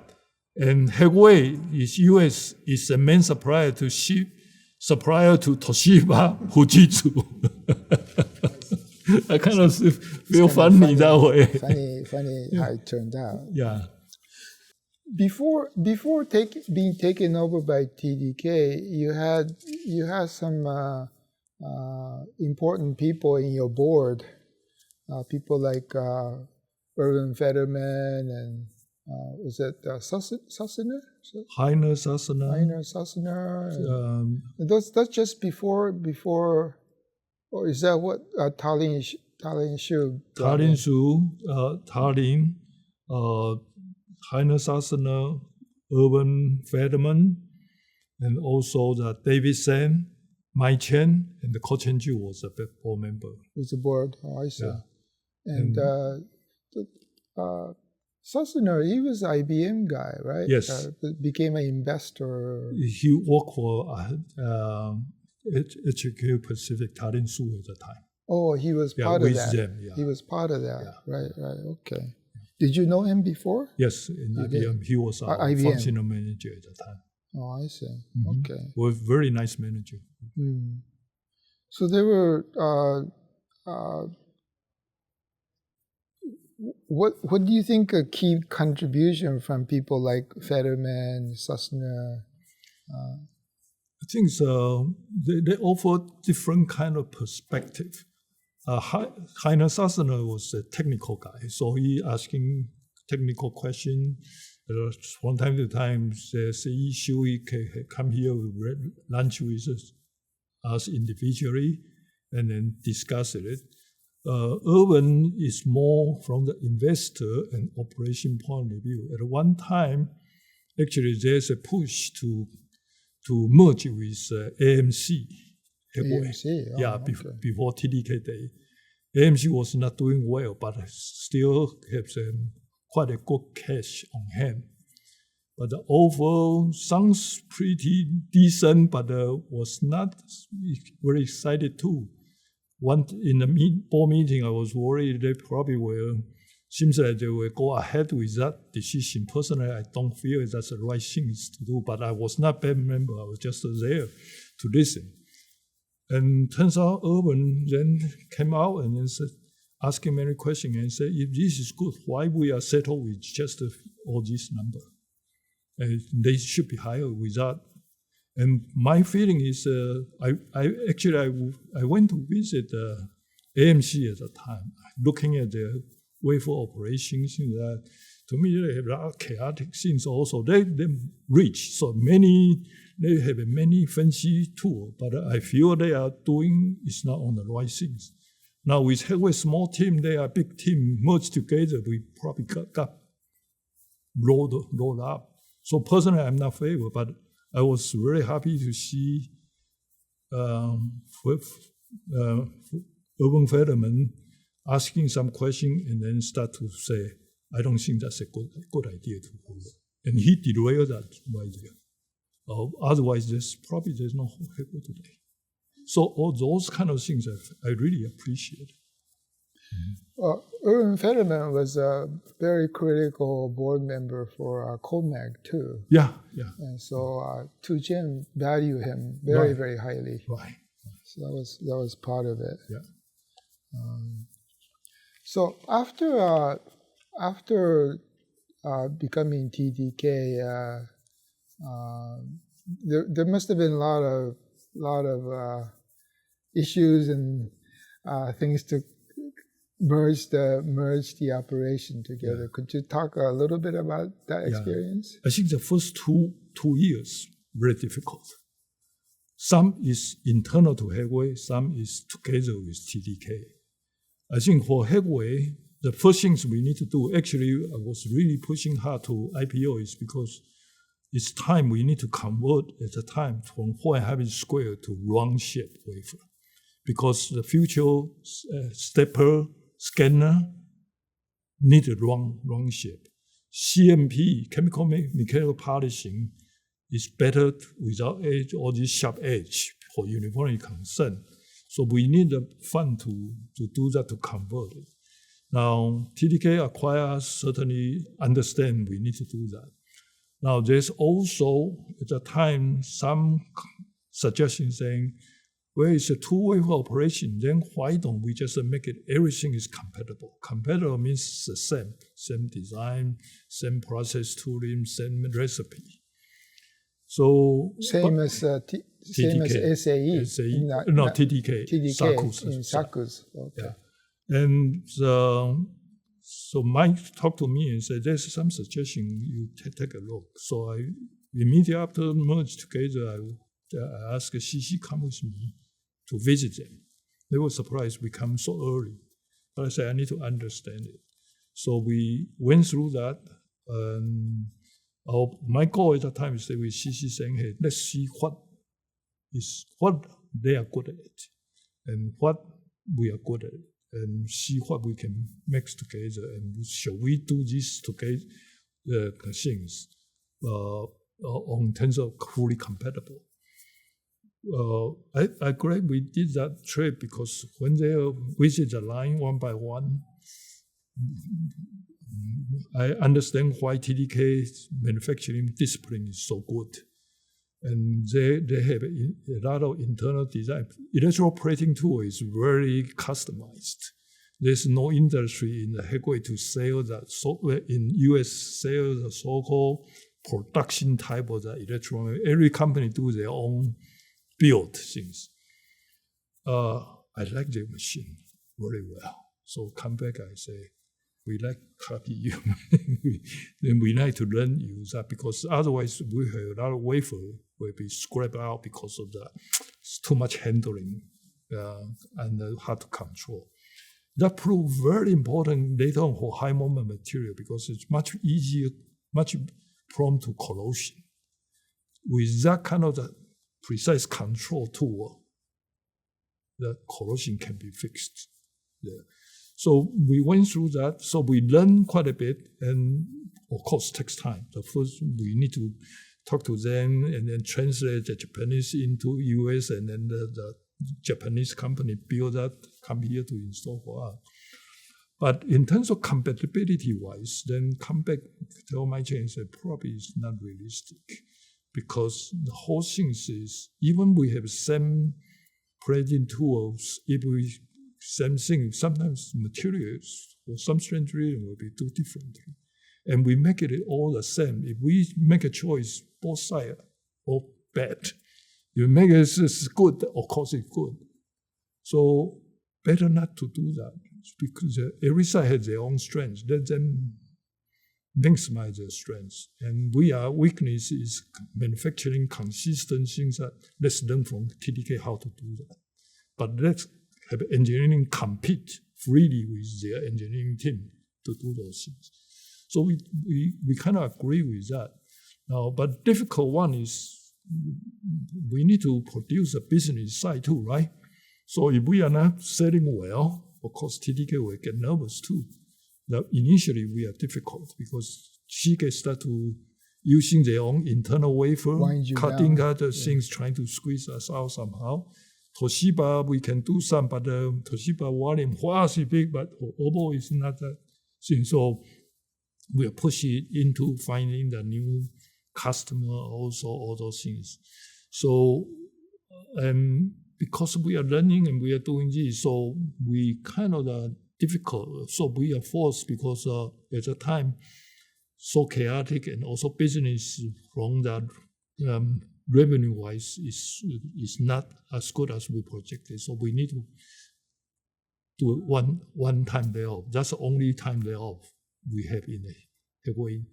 You had a small layoff. Right? Yeah. For that, actually, at that time, it's not small. It's about 20-30% at the time because we need to cut down the cost there. But and also internally, because we are 4.5 inch wafer, we need to convert it wrong. We cannot asking for more money. She keep asking TDK for money. So this is for the 6 inch. 6 inch. Yeah. So it's a huge outlay for the conversion. Yeah. So we did have estimate of the capital total amount, but we cannot, like in many other countries, want to separate since they start to separate, have a brand new line to set up the tool and then bring it up. We need to do it on the same production line and then one tool by tool convert it, and while maintain production and development together. It's a huge task. Huge task, very risky task. Chen, Mao-Min Chen was very creative when he joined. He didn't like at that time that production boss. So I said, well, I think he's not that good either, but you better to find a replacement before you let him go. Otherwise, we will have a hole. So immediately find a guy, ex-IBM guy. He worked well with him. Dave Bacon. Bacon. Yeah, he replaced Mao-Min Chen. No, he replaced the production. Oh, production. Origin I understand. So he be able to bring him very quickly, and the guy is very smart and very quick on his feet. But sometimes, if you look at that, I say also a little bit reckless. So, but I knew at that time. I told after when it's said and done, certain delay there, and everybody suffer, but the come up result is very good. Did you know him at IBM before? No. You didn't know him? Yeah, and so when it's done, when it's said and done, I told Mike, I said, boy, I'm glad you bring him in. If I were him, I didn't dare to do that because I know it's so risky. So, and he did it. It's really converted and then make it happen. So we went through that kind of difficulty. But once it is settled down, then we start to be able to more organize and then start to qualify.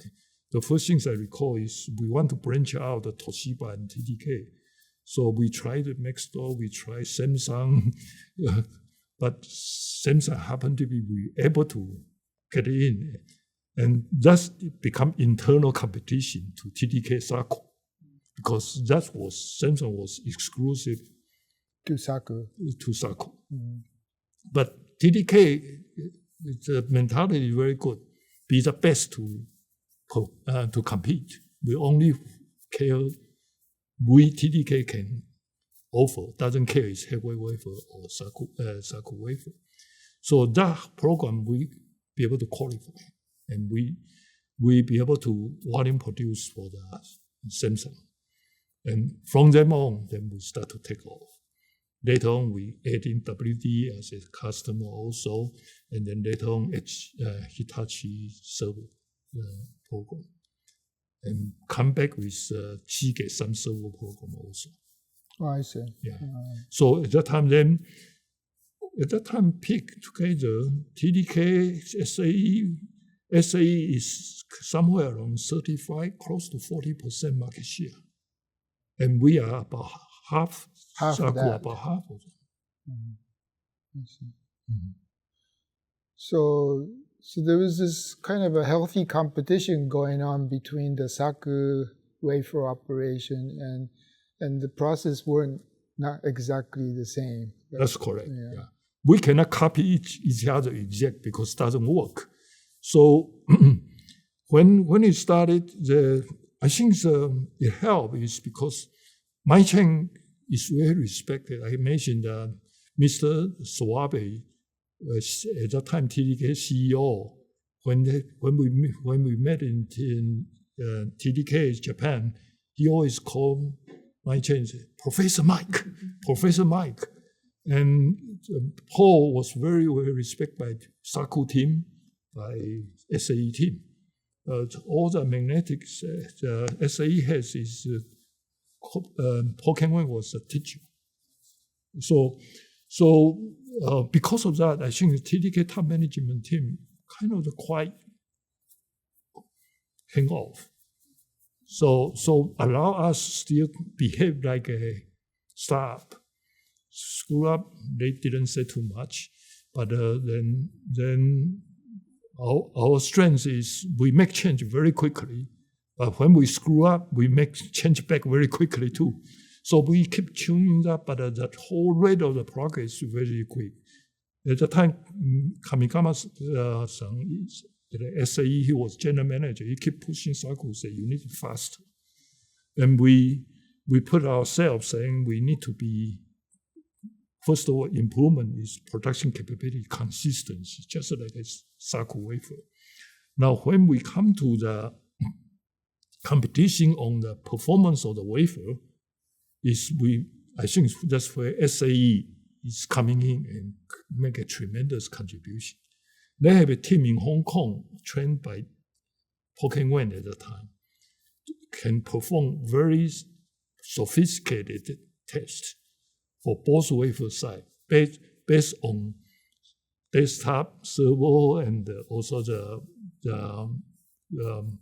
notebook platform. And we gradually and very quickly settled down into at that time, minimum quarterly three-way meeting, sometimes bi-monthly, to compare the note on the past 3 months or 2 months new wafer come out for new program, the performance. SAE be an unbiased judge to gauge, saying your wafer or TDK wafer can perform better in this platform because why so. Now, so very quickly, both wafer side come there anxious to see, are we winning or are they winning? So, and if some company maybe will be able to start to say, I won't tell you because you are better than me. But we be able to trust each other for some very interesting reason. We all quite open. When they are good, we congratulate them, but then we ask them, what did you do? What's the reason behind it? And they were willing to tell us, we do the same way. So we become kind of the internal compete in that sense. And if that almost the same, then whatever your customer, you are the first one to go. But if there's a gap, then the other one take over your program. And that healthy competition continue all the time. I believe TDK at that time, because that's the number one head supplier to the whole industry. Doesn't matter it's internal or like a Toshiba in case could rely on outside. We be able to supply so many wafers because we always be number one at the time. It speaks volume about TDK's management, their philosophy, I suppose. Because I remember going to SAE a few times, and it's just an amazing factory, isn't it? Mm-hmm. So how many people they have? Like 50,000 people? Something like that, yeah. Mm-hmm. It's like a city. Yeah, it's a city, yeah. And then they live there. From top management to there is all live in Dangguang. So only the weekend they call the management go back to Hong Kong. So they can have a technical meeting almost continuously. And they're locally managed also. Yeah, so there's a rather China locally grown management also. Very nice and work very hard this time. So I think it must be one of the key to their success for TDK. I believe that's right. Their management. Because of that, we became judge. And because the initial decision, we don't really do a fully compatible. So whenever come out good, we tell them the other side, we think that's it. But they still need to figure out how to adapt into their one is possible. But by this way, we are feeding each other, we are pushing each other openly. And we also willing to help. Whenever we have a question, we immediately help. So that's why we maintain everybody in a high competitive condition. So getting back to a technical matter again now, transition to GMR heads, when did that start for Headway? for Headway, I think probably started at 1998. Early, we start to have a GMR team, kind of. It's the same team, but we have just a separate meetings saying how do we GMR. And there's certainly prior to that, if we don't, because of that 1997's acquisition, we start to also hire more people. And important part is that at the time is early 1998, Pokemon joined us at the time. And then after Pokemon joined, we be able to attract Dr. Chen Hong from IBM. He retired from IBM. He did a colorful career in IBM also. And then has a Dr. Morris Dovek from the Maxtor IBM day. And so we have adding all those key people, so that when we start to do the GMR discussion, we focus on how to make the GMR head and then translate into replacing the DSMR. And that effort do very quickly. We very intensive to do a very short experiment to sorting things out. And afterwards, I think it's August 1999, we supplied the first GMR head wafer to Toshiba 2.5-inch notebook drive. At the area density, I think merger. This is already before the merger. Before merger, 10.8 gigabit per square inch at that time. And merger actually at that time technically also because our second generation of the GMR head start to also getting good. That's convinced TDK that saying the technical team good and the product looks decent too. So they move ahead with that.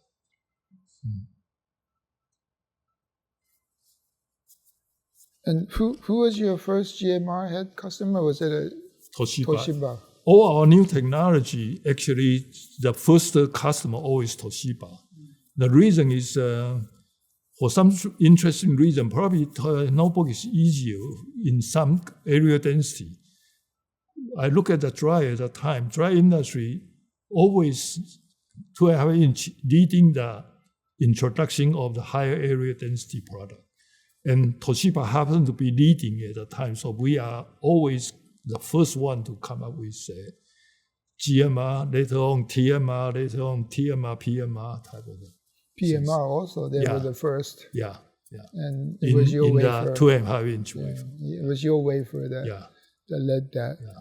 And that's why I think Hashimoto's initial wish and push saying, TD, Headway, you be our advanced head supplier team. We really deliver the promise there. I see. Mm-hmm. I forgot that you also made the AMR heads some period too.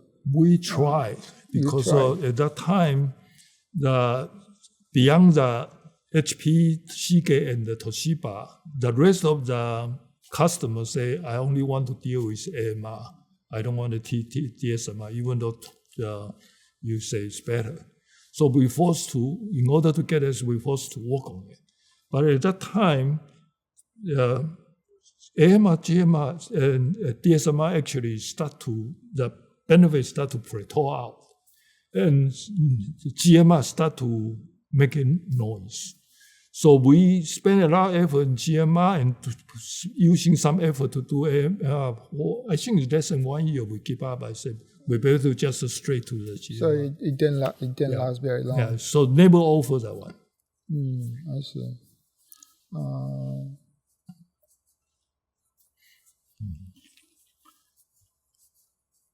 Let's see. So you continue to supply Seagate. Seagate came back. WD became a big customer also. WD always, Even though they had the rewrite operation too. Right. Now, so through that, WD has an internal head, Seagate has an internal head. So for a long while, because the TDK Saku wafer be able to high volume production earlier than rewrite internal WD rewrite operation head. So TDK always, Saku wafer always be able to participate in the 3.5-inch wafer on that profile first, for the first year and a half. So they do that. Seagate more so in the server case, not for the Seagate, the desktop. Yeah. And later on, the IBM operation become Japanese WDs, one. They eventually become WD. Same thing. Headway TDK participate in the server type of the supply. HGST. HGST. You sold to them too. Right. So we do them as supply those things there. Only until I think after I retire, then the whole thing's consolidated, and also the technology total technology start plateau out. So Seagate and the WD no longer buy the wafer because their internal head no new technology, so they can pump up their own supply there. So the PMR product, was there any particular challenges to that transition? Yeah, I think the PMR product challenge is you need to redesign the head. I would say more like upside down, so that the old way of that making the head start to be quite different. Now we try to do old way, and then there's a two approach. One is by ion milling, and the other one is totally to try differently, because PMR head need to make a shape in like a reverse trapdoid type, and that requires some new thinking. At that time, before we settled down with PMR the final design, we actually didn't know which one is the best. So we, with the limited resource, we divided into two teams, one doing the ion milling one, subtractive one, and the other do plating one. And the plating team was led by about 5-6 TDK engineers assigned at the Headway, working at the Headway as a Headway employee. The team leader is Yoshitaka Sasaki-san. He was very creative and very good thinking. So he came up with the first generation tool. I thought it's very good because make the process quite reasonably easy. Of course, we need to learn some spatial process there. And good thing the Headway was when he developed, our other development team and production can quickly pick up and learn and make a good practice on it. So we be able to make that one very competitive quickly. So TMR head we start to make, and not shortly after TMR, we quickly switch to TMR and PMR head. And that continue to up to today. And the same team, TDK employees, few employees there, few years later, come up with a second generation of the PMR head, which make it performance better and also the simplified, much less process step. Yeah. I mean, the Headway head was the first one out the gate with Toshiba, so it was industry leading. Yeah, I think so. At that time we always using that one as a platform and always the first one. So you became CEO. What year was it? 2007. Yeah. So how did that come about? Well, for a long while actually, Mr. Kamikama-san.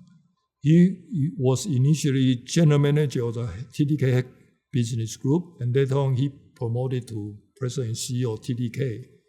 He actually wanted me to be taking over Headway. I think it's probably around 2004, 2005. I kind of resisted because I kind of enjoy do technical things. I didn't want to have backing down on this. But in the end, finally, I agreed to do that. He even at one time asking the Toshiba, Mr. Hashimoto, on a trip to here, personally try to persuade me to take over. Or using he knows I was very good Toshiba. friend of the Mr. Hashimoto-san. I see. Yeah. So finally I agreed to take over. Yeah. And how did your life change being the CEO? You have many other things to worry about. I thought initially I was concerned about I need to do many other things which is I not quite enjoyed, but it's necessary things. But later on I realized I have some secret help. Coming from IBM, I'm a little bit needy about big company bureaucracy. And I keep saying that TDK leave us alone, right? Because of my Chen. And when I was a CEO, I was worried about they will start to ask me to write monthly report, do this report, that report. Never came. The only one coming in is saying, we are concerned about headway cost. So we have some TDK accountant. They do a SAKU, the cost analysis. They want to share with you. So I said, okay, welcome. I will see that. After the whole day meeting, I was only me, myself, and the finance guy there initially. I realized Headway has a huge problem. And TDK didn't want to say it out loud. Say, you guys' cost is too high. Okay, so I realized it, and then I immediately say, tomorrow you give me the same presentation, I will bring in more people. Our development guy, our production guy coming here. And they say, after the meeting, I say, this is the problem. Our cost is not competitive. Now, I was never asking, we cut our salary because one of the US salary is much higher than TDK.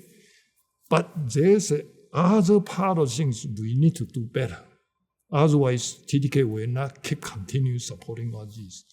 So that's only part of non-technical things I involve. And good things I make things that I say, I was never asking we cut the salary and the profit sharing bonus, we will keep the same. But production, efficiency, yield, and also the material costs, all those things we need to start to learn how to do better. And actually, TDK at that time want to send the TDK accounting employee to Headway. I kept resisting it because I didn't want to get an impression for Headway employees that TDK is taking over now. So, and I keep pushing up. Kamingara-san was very nice to me. He just said, okay, headquarters, they want. Then, finally, the time general manager is Kobayashi-san. Kobayashi-san. He told me, he said, why don't you tell the Kamingara-san you don't need now? And I will tell him, Headway don't need a TDK accountant because you guys cost cutting right now doing very well. So I mentioned, so that never happened, and we be able to only TDK technical people who can work as a TDK Headway employee to contribute to the business was assigned here. And the rest of them, I can still stay quite technical to the meeting to make sure everything, whatever the crisis we have, we need to do with it. So I really appreciate that kind of the help. And later on, I also know Kobayashi-san, halfly joking, halfly let me know, saying, well, you have no monthly report because my staff already did it for you. And I thought that's great because if I write English, then you translate it to Japanese. And because we have a very open, they trust us already. And they know what I do. So they can, without asking me, know what is the Headway status and just report to the headquarters. And were you able to deal with these cost issues? Yes, we cut down quite a cost. Yeah. Oh, I see. Yeah, okay. Because at that time I think there's some the previous CEO was kind of I feel he and Kamikaze talking two different languages. Kamikaze come here and say, TDK cost is very good, 30 cents.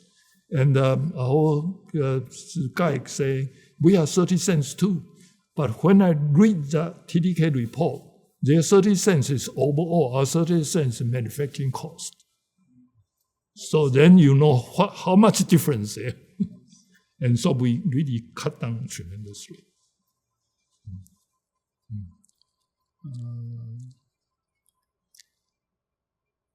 So I want to move on to some of your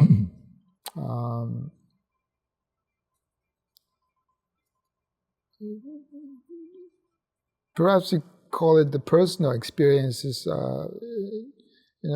Some of the more interesting experiences that you have had, aside from not just technical, but interesting persons, experiences that you care to mention?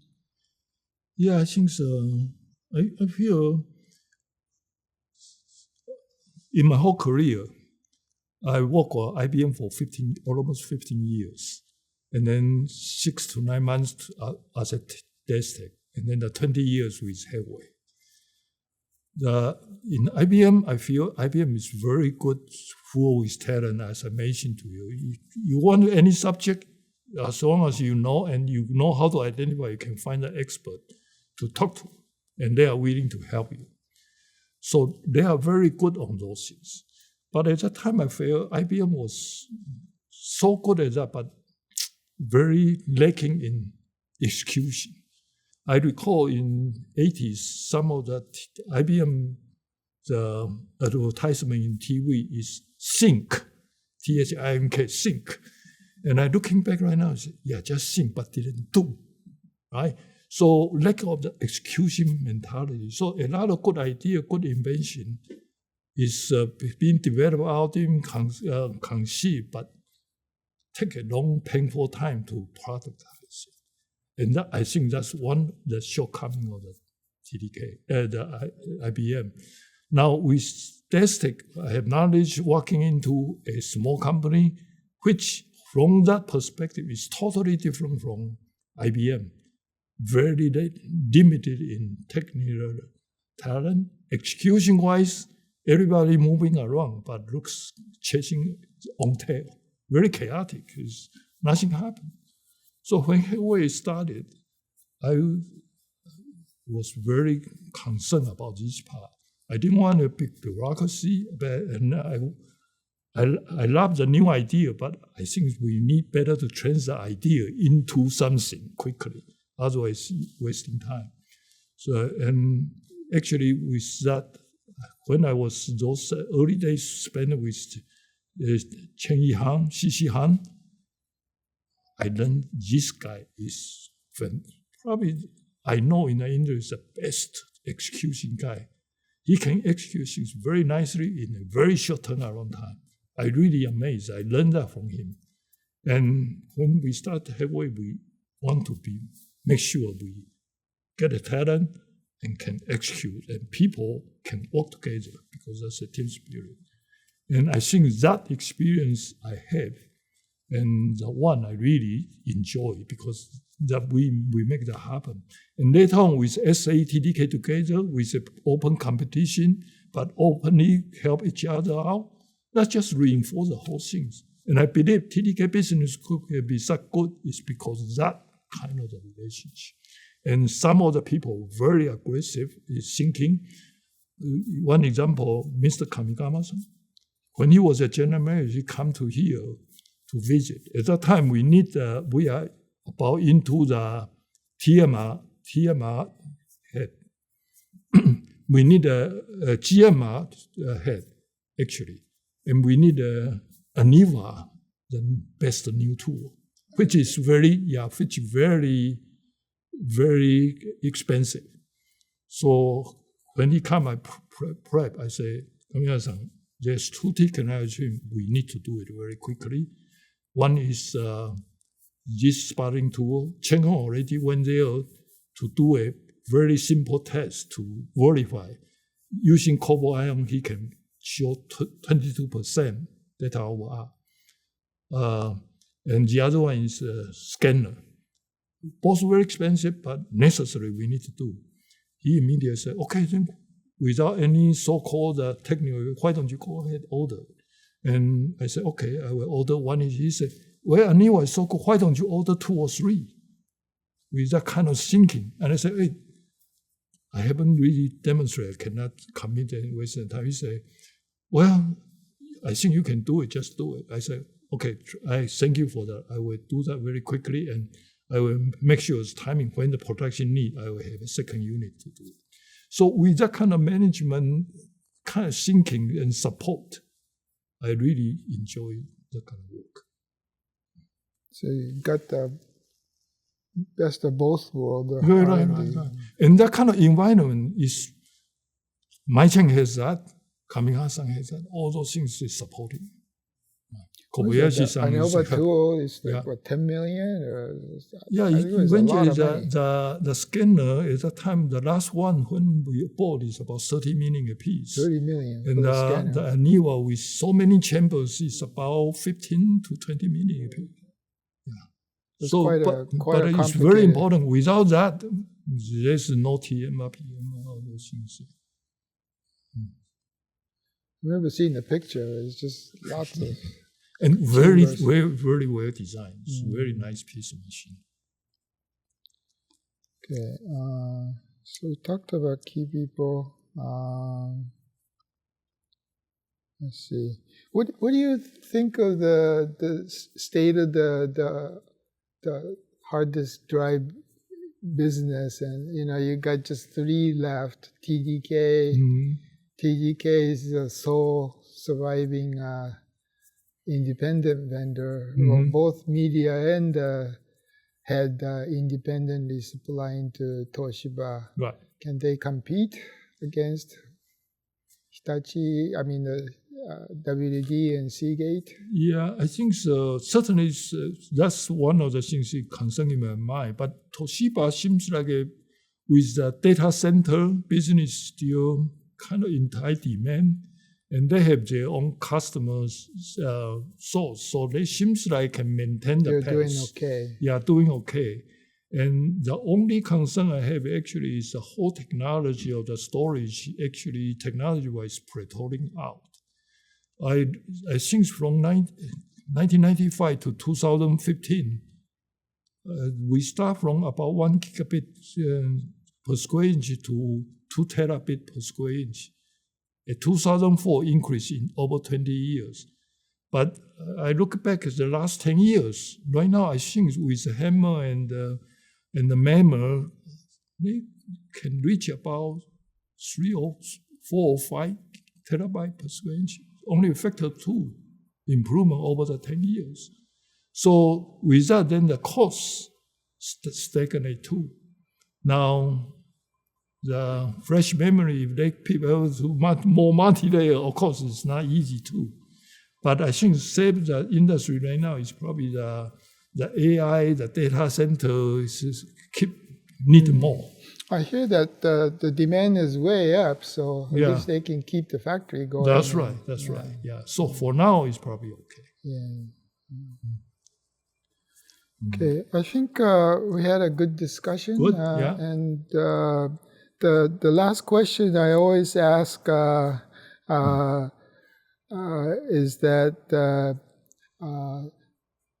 for somebody young engineer starting out their career with your experience, what advice you would give them?